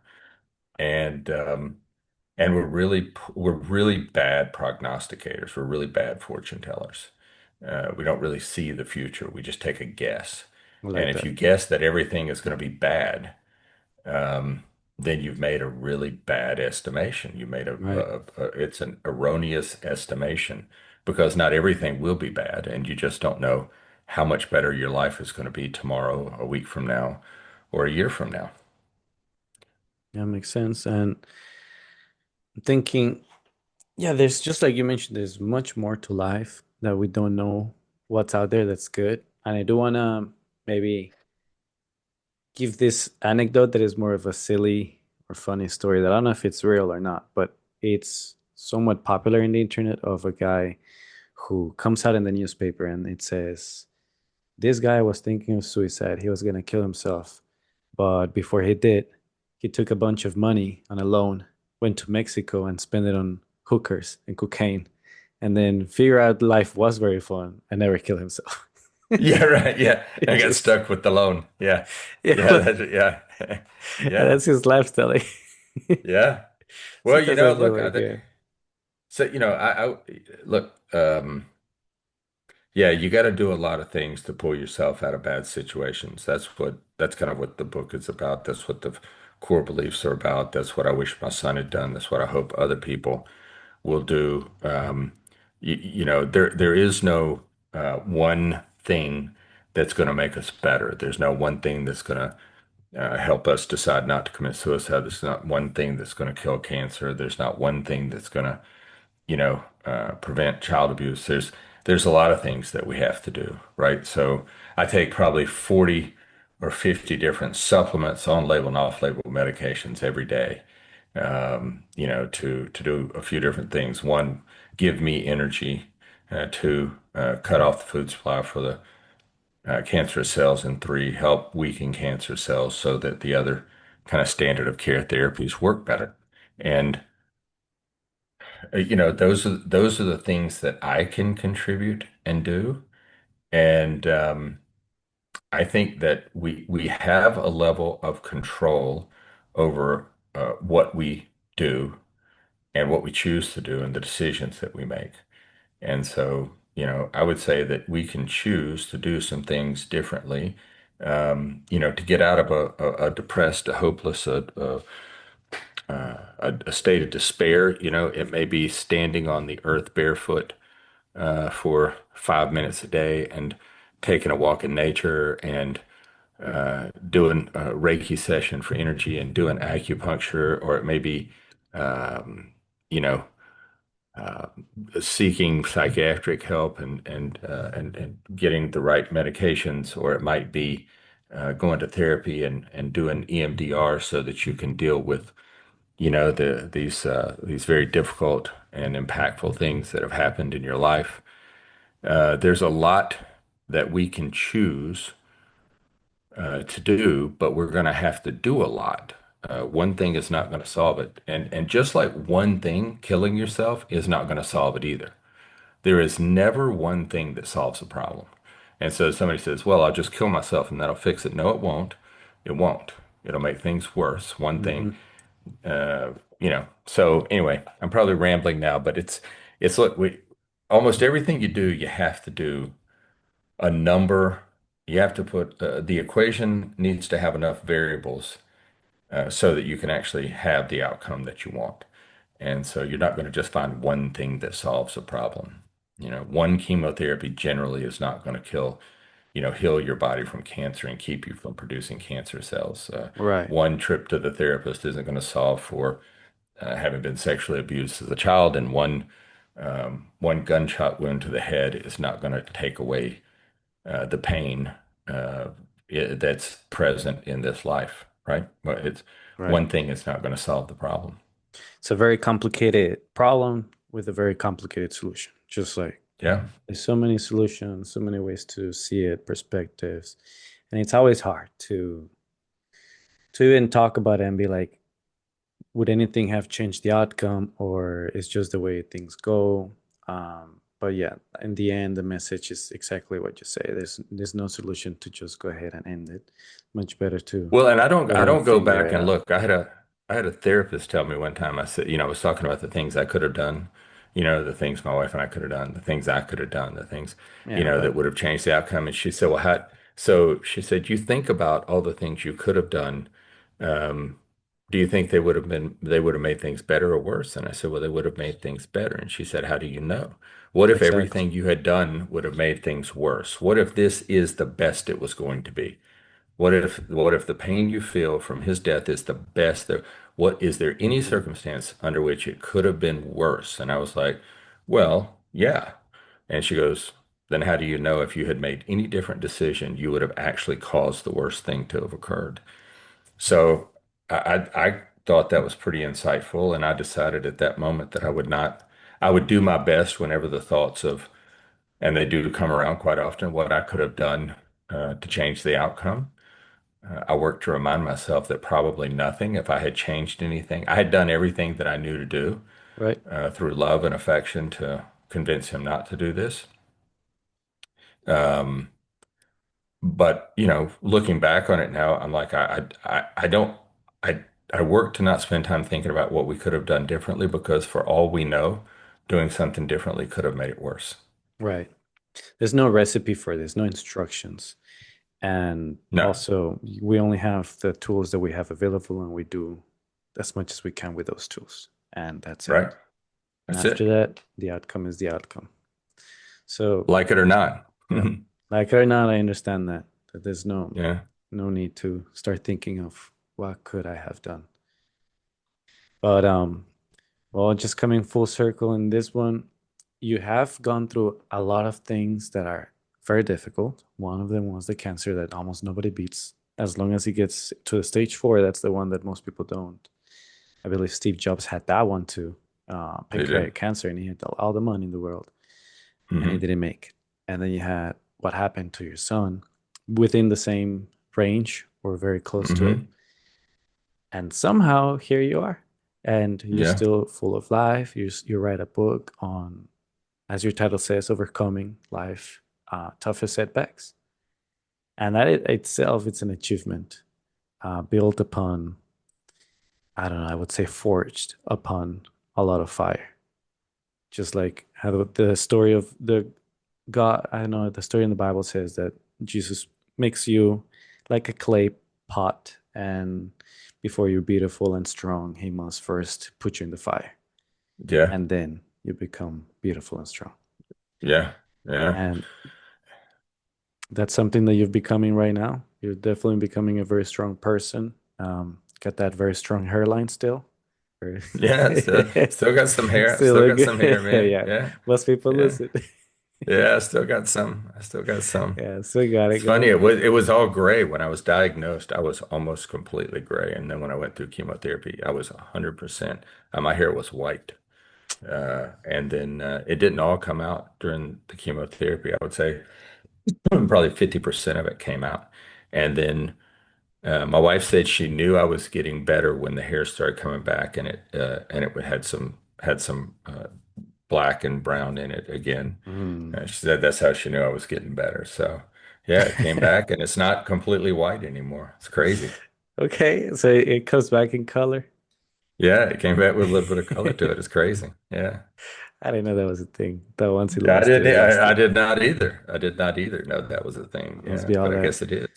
a lot of stress, lots of chemo. Yeah. Definitely not easy. And so you write this book, and I just want to say that I read it, and it's really good. I read all the chapters. I want to say that you have a little bit of everything because I've read also many books. I like reading books, and every chapter that I read is like, oh, this is something that I've read somewhere else, or this is a different perspective that you're taking on it. Um, I love the fact that at the very end of the book, you have like 50 or 100 references that almost Yeah. nobody Yeah. does that whenever they write book on kind of like life skills. So I found that interesting. They actually like put your evidence there. Well, I mean, And I too, like you, man, I don't, I'm not, I didn't think up all this stuff really, like, a lot of people have put together a lot of good stuff.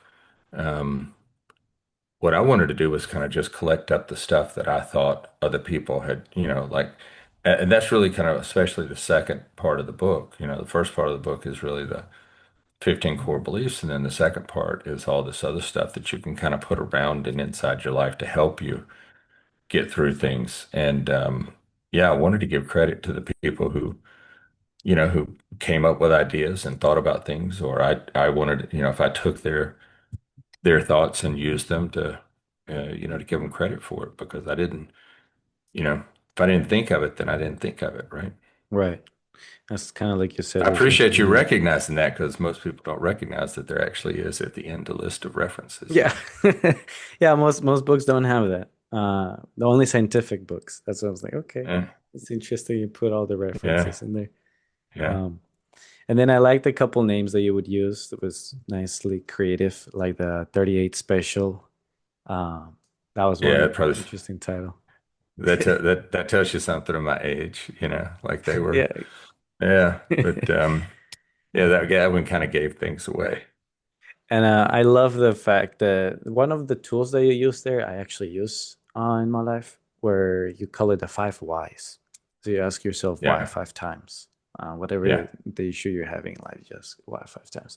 And that's a pretty cool, very practical. I really like books that are practical because there's a lot of them that just give you like a story, or maybe they tell you this is how this you should fix, but they don't tell you how to fix it. And your book does tell you how to fix it. You give a lot I, of tables. I mean, I believe exactly what you just said. A lot of people don't like, it's like, well, here's what you should do, but what I need to know is how to do it, or like, what is there something, maybe not the exact path that this person took, but is there some framework that I could kind of use and apply? And one of the things that I realized, for example, was people had told me forever. Let's just talk about the sexual abuse as a child. They would say, "Have you forgiven those people? You need to forgive them. You need to forgive people who have wronged you because the forgiveness is about you." Or Jesus said, "Forgive." How many times should I forgive? Seven. And it's like 7 times 70. Like it's a big number. You're just supposed to Mm. forgive. And when I was so one of the therapies that I did was called EMDR. I don't know if you ever heard of it, but it's like this rapid. See. EMDR, eye rapid movement desensitization or something like that. But it's this technique where they try to rewire you remember a traumatic event, you like relive it in your memory, and then they've got these sounds and vibrations going on that kind of reroute your brain and how you think about it. The idea is that then you'll be able to think about it without having an emotional reaction, like a physically emotional reaction to it. And it was only after that I realized that I was able to forgive someone after I had processed the pain and that event.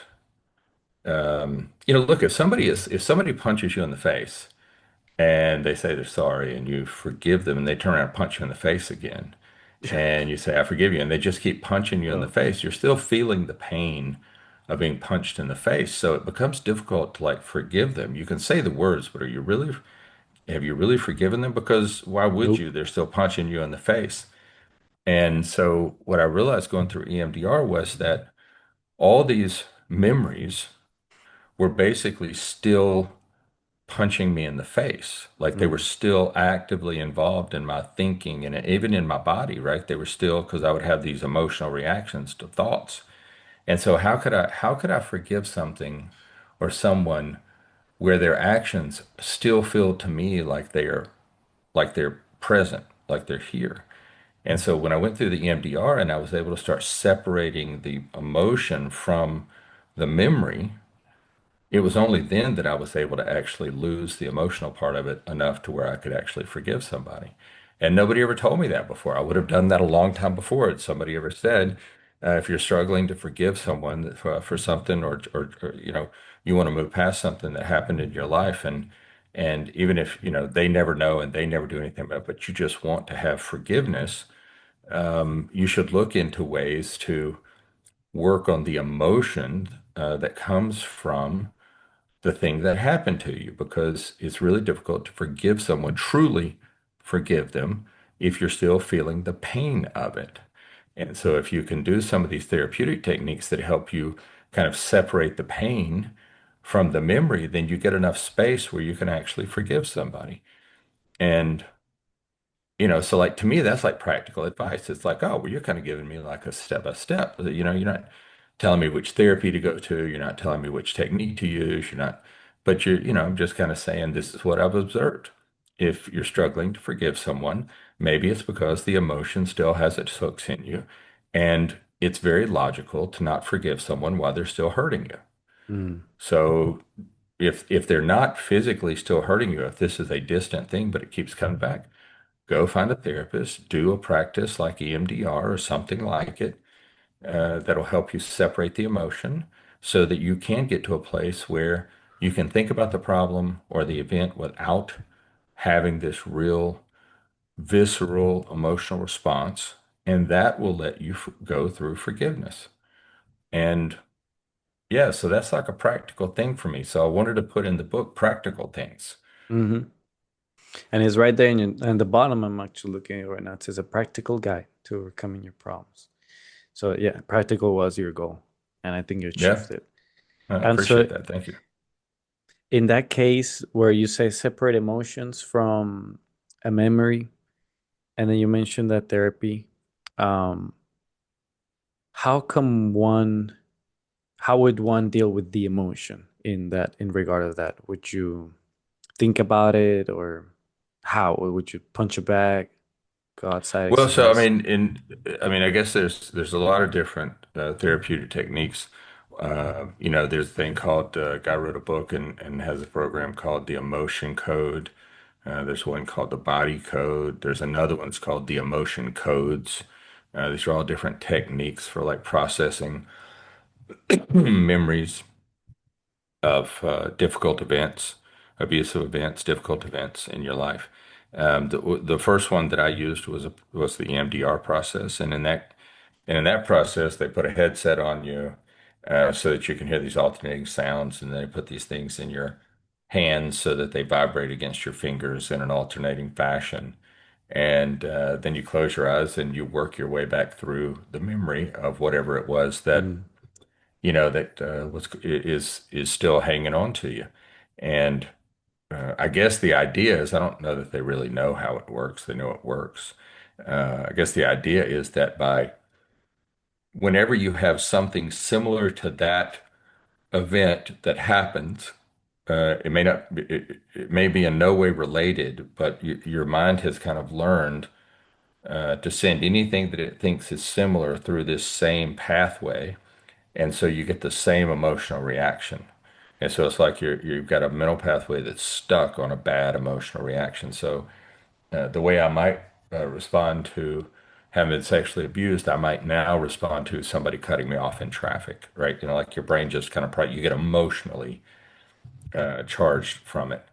And so by doing these alternating sounds and vibrations, when you remember and walk through those old memories or those old events, or even recent events, the idea is that it separates, it takes that memory down a new pathway, down a new mm, neural pathway.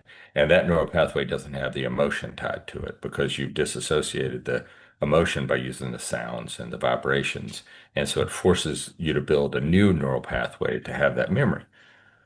And so I think things like EMDR, CBT, cognitive behavioral therapy is good, but I think that's one that, in my experience, they tell you a lot of things that you should do, like, but there's not a lot of practical stuff for how to do it.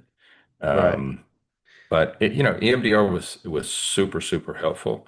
Um, I don't like it. I don't like EMDR, but yeah, I did it not because I liked it, but I did it because I wanted to get better, right? right. You gotta just do whatever you can do. And that, what I'm taking from this is there's many ways also to figure out solutions for problems. Like I know in the beginning you mentioned Reiki, and I've heard about that too.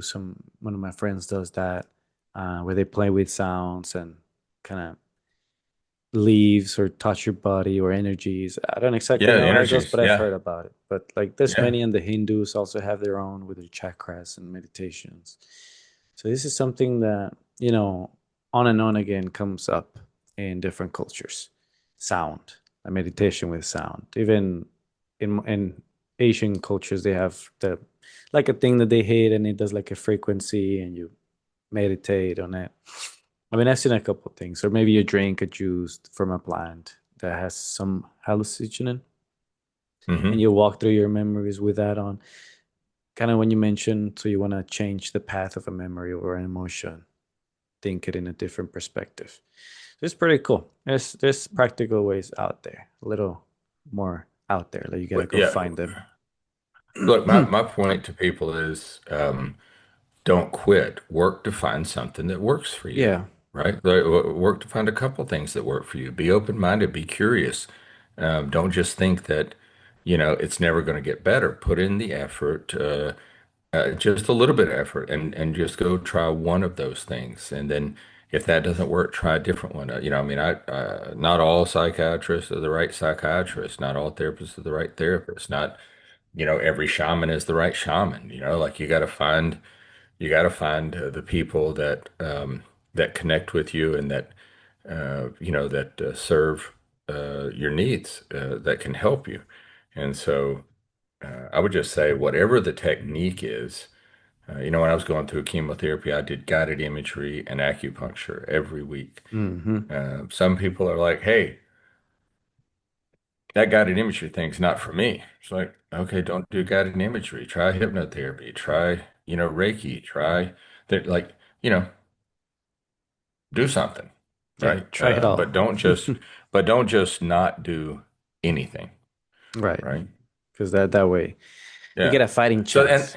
Yeah. And that's kind of, the point of the book and the point of like conversations like this is just to say, look, I'm not here to tell you if you do Reiki, acupuncture, and guided imagery and you do it you know, every 7 days and you do it on this schedule, then you will get better. And my point is to say, look, there's a lot of things out there that you can use. There's a lot of different techniques that you can use to help yourself and better your situation.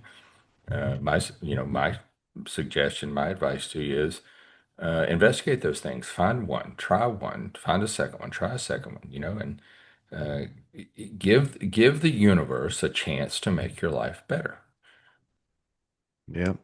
And I'm really loving, well, kind of just going back to it, but your book, I think it's a really good summary of a lot of teachings out there, a lot of lessons that we come time and time again.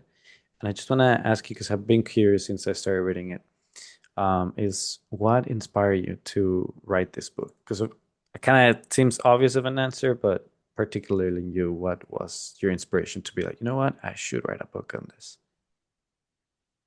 Um, People would come to me, or people would refer people to me that were, dealing with cancer, or later, had lost a child or had a brother or sister that was either contemplating suicide or had. Um, And like in particular on the cancer, they would, people would come to me and they'd say, "What are you doing? How are you still alive?" And I would give them this big long list of things I was doing and all the stuff, the acupuncture and Reiki and the meditation and the guided imagery sessions and all. I'd just tell them all these things, and people would say, "Oh, that's just too much. That's too much. I don't want to do that." And uh, and then I kind of got tired of talking to people who kept telling me it was almost like they were putting negative energy on me, telling Mm. me that, all the things that they didn't want to do, knowing that they were probably going to die sooner by not doing them. And so one day I decided, well, I'm just going to put it on a web page. I'll put it on a website. And then what I'll do is I'll just tell people go there and read it, right? Just go there and read it. And then that kind of puts some separation between me and the people who are negative and don't want to do all the things that might be necessary to stay alive. And then I would tell people like, once you've read it, if you still want to talk, come back and I'll talk to you about it. A lot of people didn't come back, and that was okay Mm. because I didn't know. Um, and so, but at some point along the way, I was thinking about these, I collected these 15 core beliefs, and I thought, well, I don't want the same experience. I don't want to just go, talk to people about it, and then people go, oh, I don't want to do that or whatever. And I thought, well, my physician wanted me to write a book about cancer, how to survive cancer, and I didn't really want to do that. I didn't really want to deal with that. And then I started thinking, well, you've been through some other things too. And when I went through the EMDR, when I went through the EMDR sessions, that kind of brought up all these things that had happened to me that, I kind of thought I had tucked away. And so then I thought, well, I know there are people who have had it worse. Um, and there are probably people who have had your exact, set of or similar circumstances, but there's probably not a lot of people. And but there are a lot of people going through any of these circumstances who may be thinking about giving up or quitting. And so I thought, well, if I could write down the 15 core beliefs, if I could put a story around them, if I could share some ways that, like some practical things that you could do, then maybe one person wouldn't quit. Mm, Maybe one of the people that I saw in the infusion centers at the hospitals I went to, maybe they wouldn't quit. Maybe they would, find a way to survive. Maybe there's one person who was sexually abused as a child and they're depressed, they're anxious, they're giving up on life, they've given up on being able to have any enjoyment or fulfillment in life.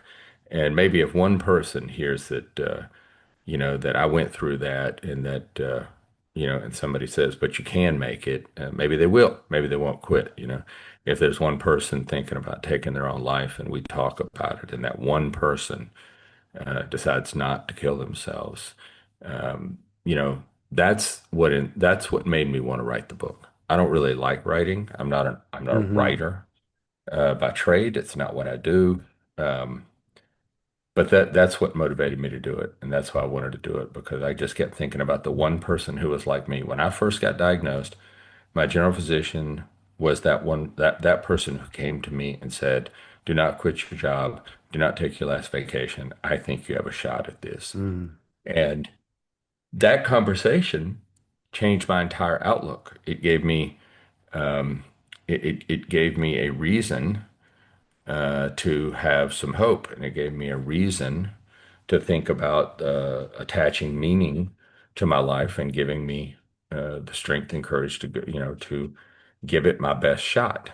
And so that's what I want to do for someone else. I want to be in a situation where somebody, by listening to this, um, will think, he did it. I think maybe I can do it, right? Like, and I won't quit today. So yeah. that's what motivated me. I think it's beautiful as long as it helps one person. It's like the right feeling, the right Yeah. motivation And I may to never put in know who something. that is, right? I may never know who that one person is, but I just kind of feel, like in the Old Testament, when Moses was going to go to Pharaoh and God's like, you're going to go to Pharaoh and tell him, this message and this was going to happen. And he's like, hey, I don't think I mean, I know you're God and everything, but you probably have forgotten that I have a stutter. Okay. Like I don't speak well. I'm not a Okay. speaker. Yeah. And God goes, that's okay. I'm going to send Moses with you. He can do all the talking. You just need to be there. Um, and so that's kind of the way I look at this thing. I take it and throw it out there. I'm not a great speaker. I'm not a great writer. But I just kind of count on God to move the universe in a way that if, that one person will find something in it that will give them the strength and the courage not to quit today. Mm. I'm sure you'll find a person like that. And even I found some help in it that wasn't on those lines, but just practical life skills dealing with emotions. Like the five whys is the one that stuck to me. Yeah. The don't fly too close to the sun and nothing new under the sun. Those three kind of follow me around whenever I'm struggling with something. And I like Yeah. it. Like in that sense, Yeah. you've won. Good. You've held someone Good. right That's here. great. Yeah, that's great to hear, man. That's And my great to wife, because hear. I also like share the book with her and is like, look, this part is really cool. You should read it. She read it. She got interested in it, and then she actually kept on reading. And so we did a little competition of like, let's see who reads it faster, who finishes faster. And Yeah, so I right lost. on. Right on. That's awesome, man. She That's got awesome. it. It's not awesome that you lost, but it is Yeah, awesome that you read it. Yeah. yeah. No, it's Yeah. a great book. And maybe we didn't touch this. You mentioned it during our talk, but I haven't asked anything about it because I'm like zero knowledge in this regard. But I am curious. When you mentioned that you went through some abuse as a child, how does that manifest in your adult life or young life? Yeah, I think it's a great question. I think, for me, it came around in low self-esteem. I overate as a child, anxiety, depression, um, just man, a lot of uncertainty, distrust, completely risk averse, constantly, looking over my shoulder to see, what bad thing's going to happen next, waiting for the next shoe to drop, all those things. I think it just, how it manifested itself was just kind of a dark cloud, Mm.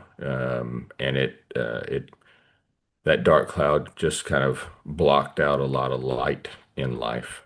I was asked one time when I was going through some therapy, and part of it was, I want you to think back to not all of them, just pick one time in your childhood that was really good, that was pleasant, and I couldn't think of one. I couldn't think of one.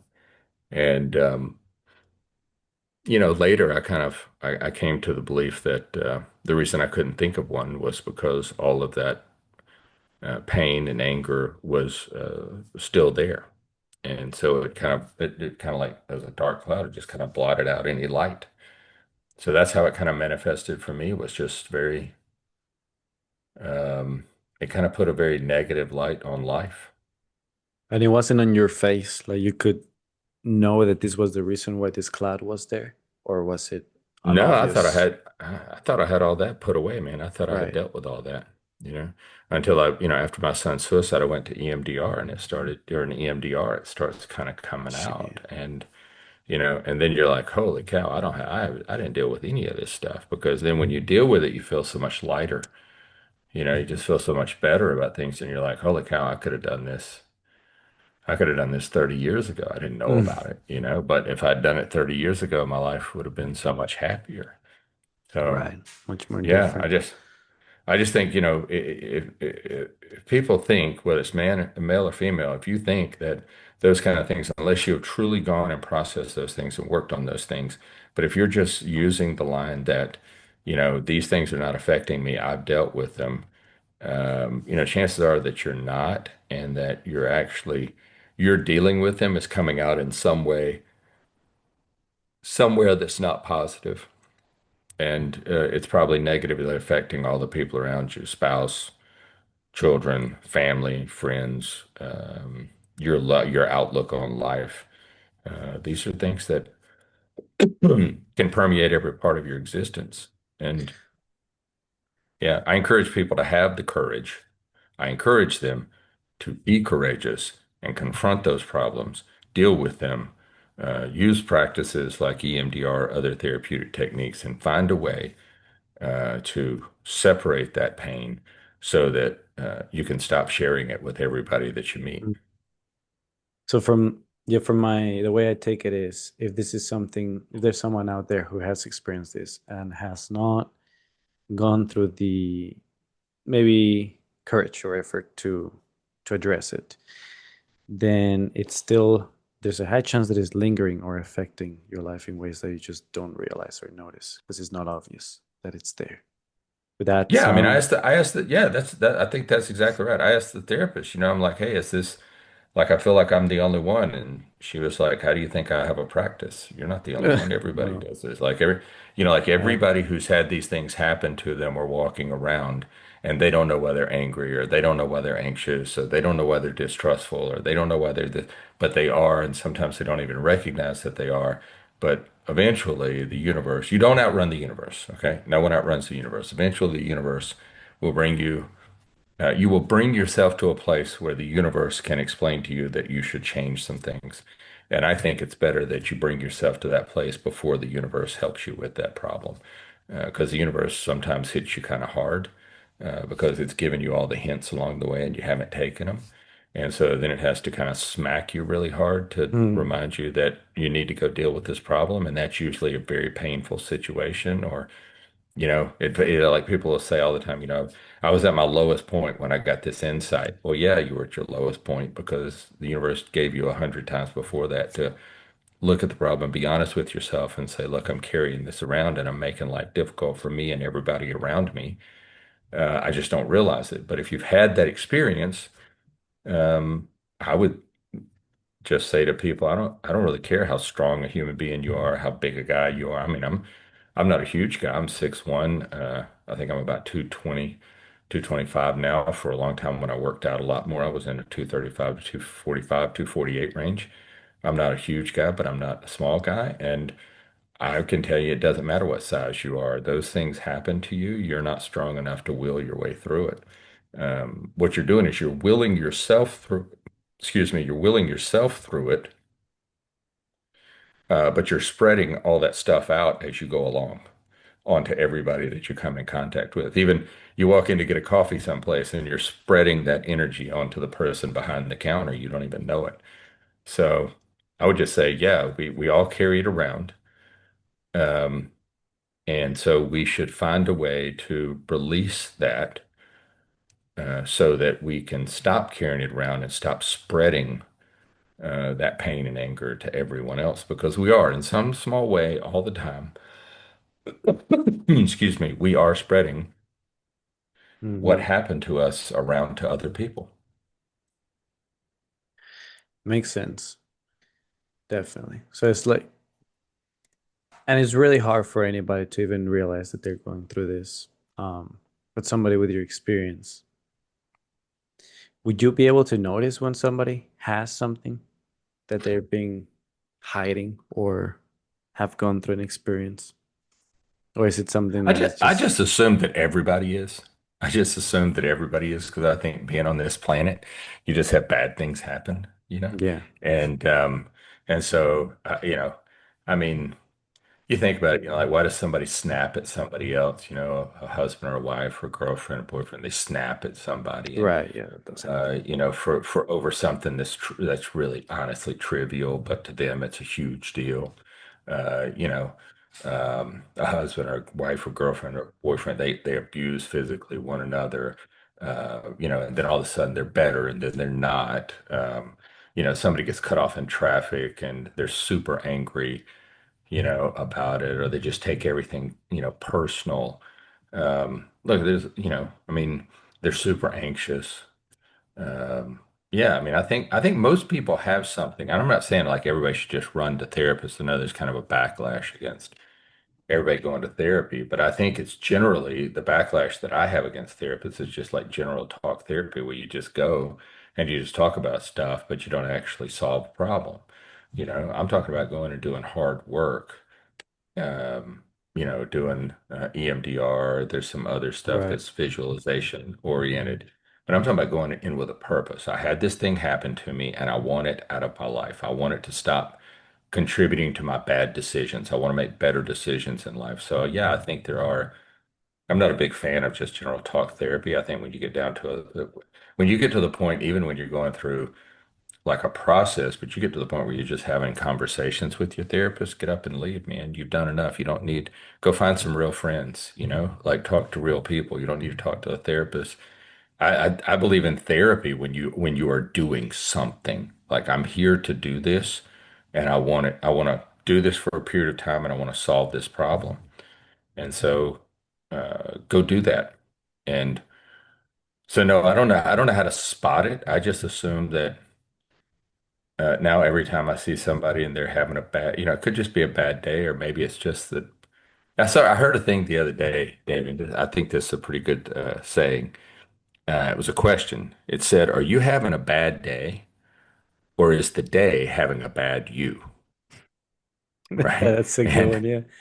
and sometimes the Yeah. day is fine.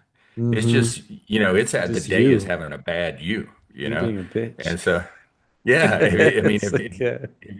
if you're the one being the little bitch, what you need to do is maybe confront that problem. Like, why am I that way? Why am I? Maybe you're not having a bad year. Maybe the year is having a bad you. Yeah. Like Take some I responsibility love and that go one. work on it, go work on Yeah, it. I love that Yeah. phrase. It caught me off guard. Yeah, Um, I just read it the other day and I thought, God damn, that's genius, right? Like yeah, every because now and I've then you read these things like, damn, that's genius. Maybe and I've actually started thinking about that on a daily basis now. Like something will go wrong. I'm like, man, and it's like, well, it's me. maybe this moment isn't you're not having a bad moment. Yeah. Maybe this moment is having a bad you. Right. No, and I've definitely felt like I've been in those moments when it's me. When I like walk in the Yeah. door and I just start making conflict. My wife Yeah. is like, "Oh, Right. it's It's just like me. you just Like it's just me yeah. with Yeah, that." sometimes it is. I mean, yeah, sometimes, two people and both of them are having, both of them, the day is having a bad them, whatever. Hmm. And, um, sometimes reasonable. But I think a lot of times it's not, a lot of times it's just, you got stuff that you've been dealing with since this event happened to you either a week ago or 30 years ago, and it's still affecting you. And the reason the day had a bad you is because you made several bad decisions. You just didn't make Hmm. the optimal decision. You made a less than optimal decision, and you did that like four times, and four less than optimal decisions later, you have had what you call a bad day. But really, the day had a bad you. And so the question is, why are you creating these problems? That's what I had to ask myself. That's why I finally started dealing with some of these things. Like, why are you creating these situations? Every positive level up that I've had has been when I eventually got to the point of saying, what if it's me? What if it's me? Like if I just assume for a moment I'm the reason this bad things happened or I'm the problem in this relationship, I'm the one, Hmm. and I'm going to take responsibility for it. Let's just play a little mental game. I would say to myself, let's just play a little mental game. What if it is you? That has been the beginning of every level up I've had, right? Because it turns out that probably 80, 85% of the time it's actually me. Right. Thinking like instead of blaming others, let's blame myself Yeah. first and see how that works out. Yeah. And Yeah. it does. And then coming back from first of all, I really love that one. Are you having a bad day or was the day having a bad you?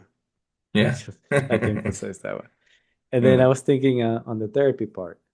I like your perspective that it doesn't have to be just talking, but also doing things. So like how you mentioned, there's different ways to do things as therapy with the vibrations and sounds, and there's like a multitude of them, images. I talked to a guy recently, and very interesting guy, fun, very polite, and all that. And but he has one particular thing that he does that is like took me back, like what? I didn't know you were like that. And is that he goes to a nudist beach like every week. Hmm. Yeah. And that's his thing. And then Yeah. he said, that's my therapy. Yeah. And I said, wow, well, I'm glad you are, taking care of yourself. Yeah. I don't mind it Yeah. Yeah. whatsoever. Maybe not in public, but Yeah, take, but you're doing something good for yourself. right. Yeah. Look, man, I think there is a lot to be said for being in nature. Okay. Mhm. Now whether that's with or without clothing, that's each person's choice and right setting. Um, but yeah, I mean, like that makes sense to me though, right? Like you just kind of you shed all the weight of the world off of you and just go, down to the beach or walk through nature or whatever, just I think it's incumbent that you use mosquito repellent in the summer. You want to make sure that you use, like so Right. tick repellent, that kind of stuff. But um, yeah, I mean that actually makes sense. I mean, I like my son goes, my son was really getting into this overlanding thing, traveling to all the state parks and everything, and then he was on his first trip in the U.S. when my son took his life, and that really became like his healing place. He's got a decent following pretty decent following on. I used to say, I mean, I don't know, the 30, 40,000 followers, something like that on Instagram. And he's got a product line, a clothing line called Out There.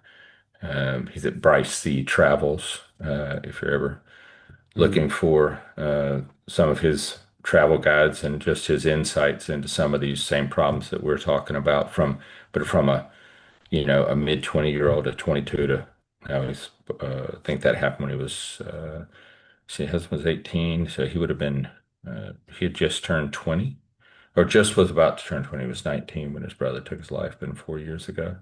So he's 23 now. Um,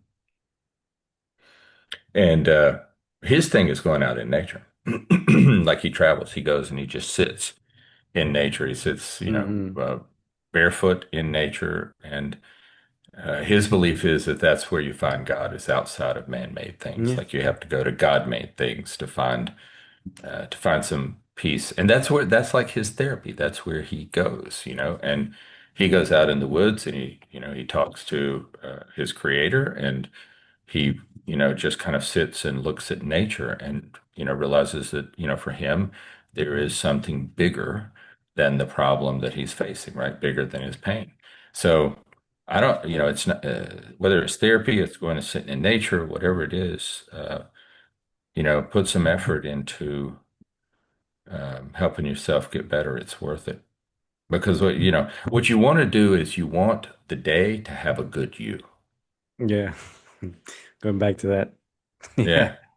Yeah. And Yeah. my point with that story, what the note is being his therapy, it's also the fact that the solution for some people is not the common solution.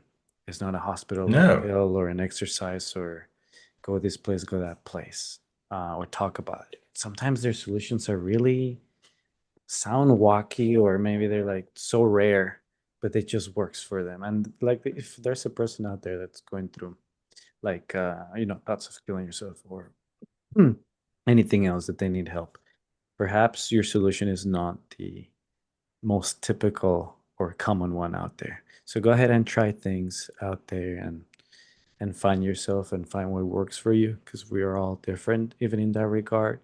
Just like the story of the guy that before killing himself went to do cocaine and hooked Yeah. his and like he found Yeah. himself there. It's like, all Yeah. right, maybe you had a boring life. Yeah. Maybe the normal lifestyle of having a job, a car, a wife, kids is not for you. There's Yeah. some other different lifestyle. Look, I mean, I agree with you, man. Look, we are obviously unique. We're unique individuals, right? We're not only individual, but we are unique. And what works for one person doesn't work for another. That's why I say it like we even with the 15 core beliefs of the book. I don't use it as like a prescription. It's just kind of a general kind of thing. It's like, hey, use some of these principles. They might help you find your own way to find that different thing that helps you through it, right? And so I think you're right. The objective is just don't quit. Right. That's Just it. don't quit. Like that's the point. Because if you Try don't something. quit, then you're giving and you're actively pursuing getting better, then you're giving the universe a chance to help you. Hmm. And once the point of life is that there's no point, and just enjoy it. Just make your own point to it. That's often a question that would people would be thinking about. Like, what's the point of it all? Hmm. It's like, well, sometimes you just give yourself that meaning. There doesn't Yeah. have to be a point. Just have fun or do Yeah. something. For Yeah. me, it was more like traveling. I love to travel different countries and live there and experience different cultures, and then doing crazy things like the like stop eating for 7 days. That was just like a random challenge for me. It's fun experiences like that, and I've thrown myself out on an airplane with a parachute. Just, I guess those are Yeah. random experiences that I can't tell anybody like go do those things. And that's No, just but what I like. that's I think you got to kind of follow. I do believe with like meditation or prayer or just breathing exercises of kind of quieting your mind. You hear this voice, and I've talked to people who have said, yeah, I I never thought about parachuting, but this thought came to me, and I'm not really in great shape, and I'm not this, that, or the other, but I just decided that that I wanted to, parachute out of a plane, and they'd say, India, for me, it broke all my fear. Like I did this thing that I was completely terrified of in a very safe environment, right? With an instructor, with somebody they double jumped and so they did.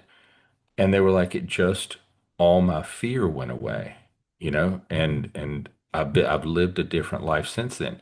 Now, do I go around telling people it's like, hey, have you thought about jumping out of an airplane? Like, Exactly. maybe but to your point, like for that individual, when they listened to that still small voice, it was like, hey, we need to confront this fear. And, I think it'd be good for you if you jumped out of a plane. That's a conversation that that person's having with their intuition or with their Hmm. creator, with their higher power, whatever. And so, yeah, that's one reason why I don't tell people like, hey, do these things, and I didn't want to do that with the book either. I want to say, like, do these things, write this prescription, and things will be better. It's like, no, just, like one of the core beliefs is be insatiably curious, right? And so that's kind of like, well, I decided I was going to do a 7-day fast. I was curious about that. Okay. Yeah, just for I fun. decided I was going to jump out of an airplane, and I was curious about that. Um, I think yeah, I think people, um, no one thing will work for everybody, but for everyone, I think it takes more than one thing. Yeah. And so, go listen to that voice and then do something safe. I'm not saying you go up and you try to paraglide off, at Yosemite off of El Capitan. I'm not saying that. Okay. I'm just saying, you know, um, be curious about some things and listen to your intuition, to yourself, and you don't have to do what everybody else does. You don't. My son doesn't Hmm. like going to therapy. He does. He has, Hmm. but he's like, I just really, I get better when I'm in nature. Yeah. Okay, go spend time in nature, man. Like, do what you got to do. Yeah. That's how it goes. It's all different for everybody. And yeah, I was thinking about something and it's just escaped me. I was thinking about it for a minute. Uh, Man, I forgot completely. Don't you hate it? It'll come back. It'll come back. I think it just came back. It's how do you listen to that little voice? Because sometimes it's scary to listen to that little voice because it tells you scary things. Like for your friend is jump over the airplane, but that's the scariest thing that was for him. And listening to that voice is like, damn, like I don't really want to do this thing. Like, do I really have to do it? So I lose all my fear. So, and then other times it gets drowned in thoughts. Like, there's so many thoughts. And it's like, well, maybe that's not really the solution. Maybe that's just popped into my head. How would you know or say, if you happen to know, when it's the right time to listen to a little voice or when it is the little voice and not something else?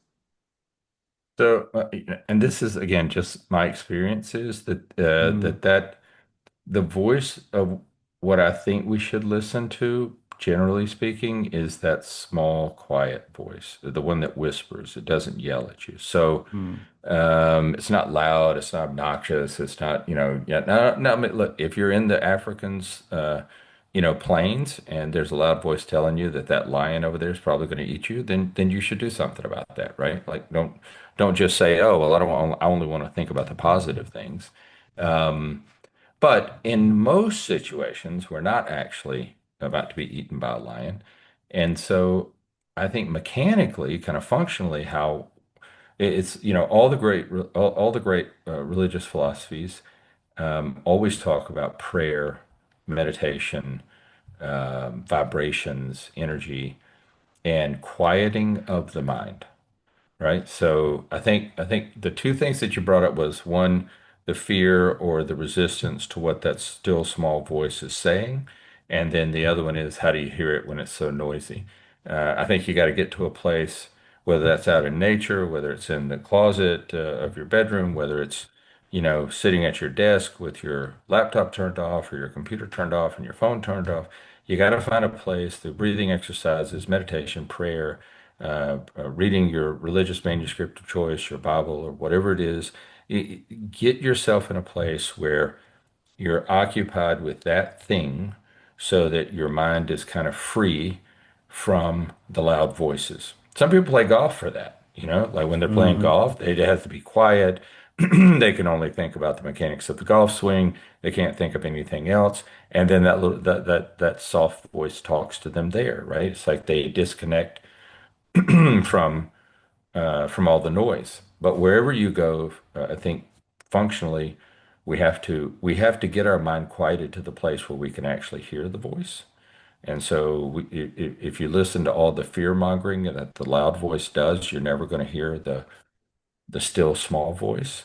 And then, with respect to the fear of it, I think we all go through that. I still go through that every day. There's always, you're weighing options, you're thinking, is this really the right thing to do? And and that's where I think we have to remind ourselves that there are no hard decisions, like that case of this person that I met who was like, I'm going to jump out of an airplane. I'm sure they thought of all the possible negative reasons or the risk of doing that, right? I'm not prepared for it. I'll break my ankle. I'll tear a ACL when I land. I'll piss myself as soon as I jump out of the airplane. That'll be embarrassing. Like the plane will crash if I get in it. The parachute will fail. My parachute will fail. The instructor's parachute will fail. Like it'll all go to hell in a hand. But I think, the next step is separating all that stuff out and just thinking about, well, if I didn't have all these fears, if I wasn't worried about all these things that I don't know, because what I don't know right now is how much I might enjoy it. Mm. I don't know what a feeling of freedom it might be as I'm falling through the air. I don't know the exhilaration I may get at the end of the jump when I land and everything is still perfectly normal, like I just had a great time. Like I don't know any of that.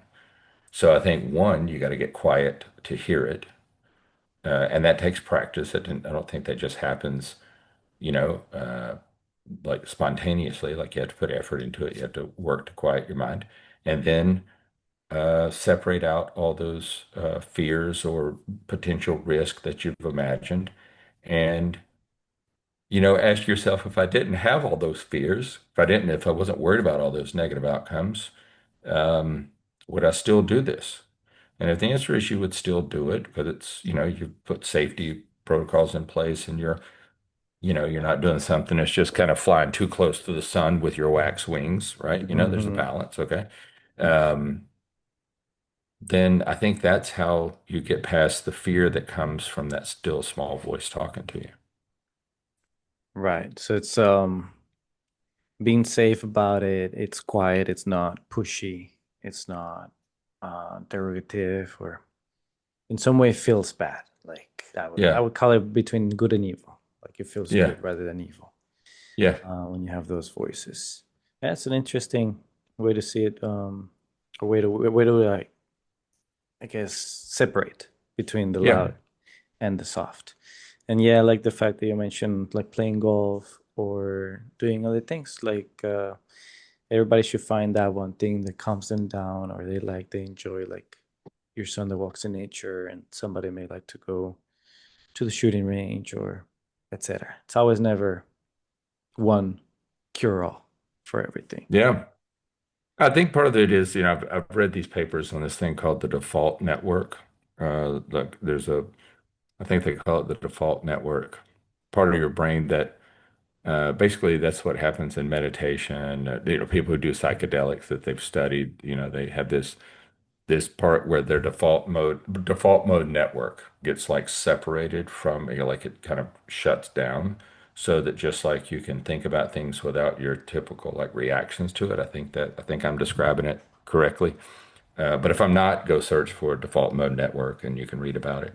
Um, and but I think that's like, prayer, meditation, breathing exercises. People talk like I've read about some of the studies on psychedelics. Um, all those things tend to come sometimes when you're playing golf. I think what happens is you're so involved in like the swing. Like I don't play golf, by the way, but I don't either. talk to people who say that Yeah. like they get so involved in the swing, in the motion, that they can't think about anything else. And I think that's like that disconnecting of the default mode network, right? Like it can't ruin all your thoughts. So I would say whatever it is, do a little research on the default mode network and then find your own personalized way of how you kind of get that space from that machine that's running in your brain that's, kind of delivering its default way of processing things, get a little separation from that. That's, I think, super important in in being able to listen to that still small voice and then having the courage to follow it. Yeah. It's amazing. There's so many ways to live life, to be honest. Many, Yeah, many but the ways. point is to live it, right? The Yes. point is to live it, right? That's Life the is for point. the living. Life is That's for the the point. living. Yeah. Life is for the living. And I love that. And just going a little bit of a summary here. We talked about many subjects that are tough to talk about for many, many reasons. I want to thank you for talking about them. This is not really easy for anybody that experiences them or even bringing them up to light. I do wish that somebody listens to this and gets help in any regard, whether small or large. And in the end, the reason why I also do this podcast, and I do it in a silly way. I like to call it the free idea, in the sense that it's just ideas out there for free for anybody who want to use them, whatever it Yep. is. Usually, Yeah, I like that. my podcast is more of come up with actual ideas, like I don't know, like baby formula that is flavor soda for some random reason. It was like Yeah. Yeah. a cemetery on wheels, a vending machine that goes to neighborhoods, like an ice Yeah. cream machine. It's random things. But every once in a while, I also like to throw in ideas like the ones we're talking about here, where Yeah. it's like maybe how to live life, how to enjoy life, or see life in a different perspective, and just be a better person overall. And well, with that, I just want to end it right there and just thank you so much for your time. Thank you for just being here. I know I kind of took a chance on me because you were like, "Hey, let's should we talk before this or this and that?" I'm like, "No, I really want to just in the moment." And Yeah. No, I'm and good. I I'm found it I'm glad really it worked good. out this way.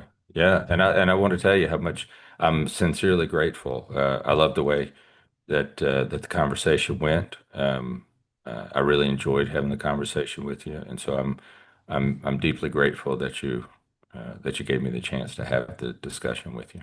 No, likewise. Thank you so much. And even I have learned a lot of like even I like, in this conversation I learned more from your perspective uh than just the book. Like the day phrase is something that I know I'll carry with me from here on. Yeah, right on. Yeah, me Just too, man. Me yeah, too, man. I'm thinking about that one every day now that I've heard it. does the day are you having a bad day or is the day having a bad you? Yeah, Something I'll yeah. carry on from here. So thank you so much, Yeah. man. I All appreciate right. it. Thank you, Damien. I Gonna appreciate go it. Talk ahead to you here and soon.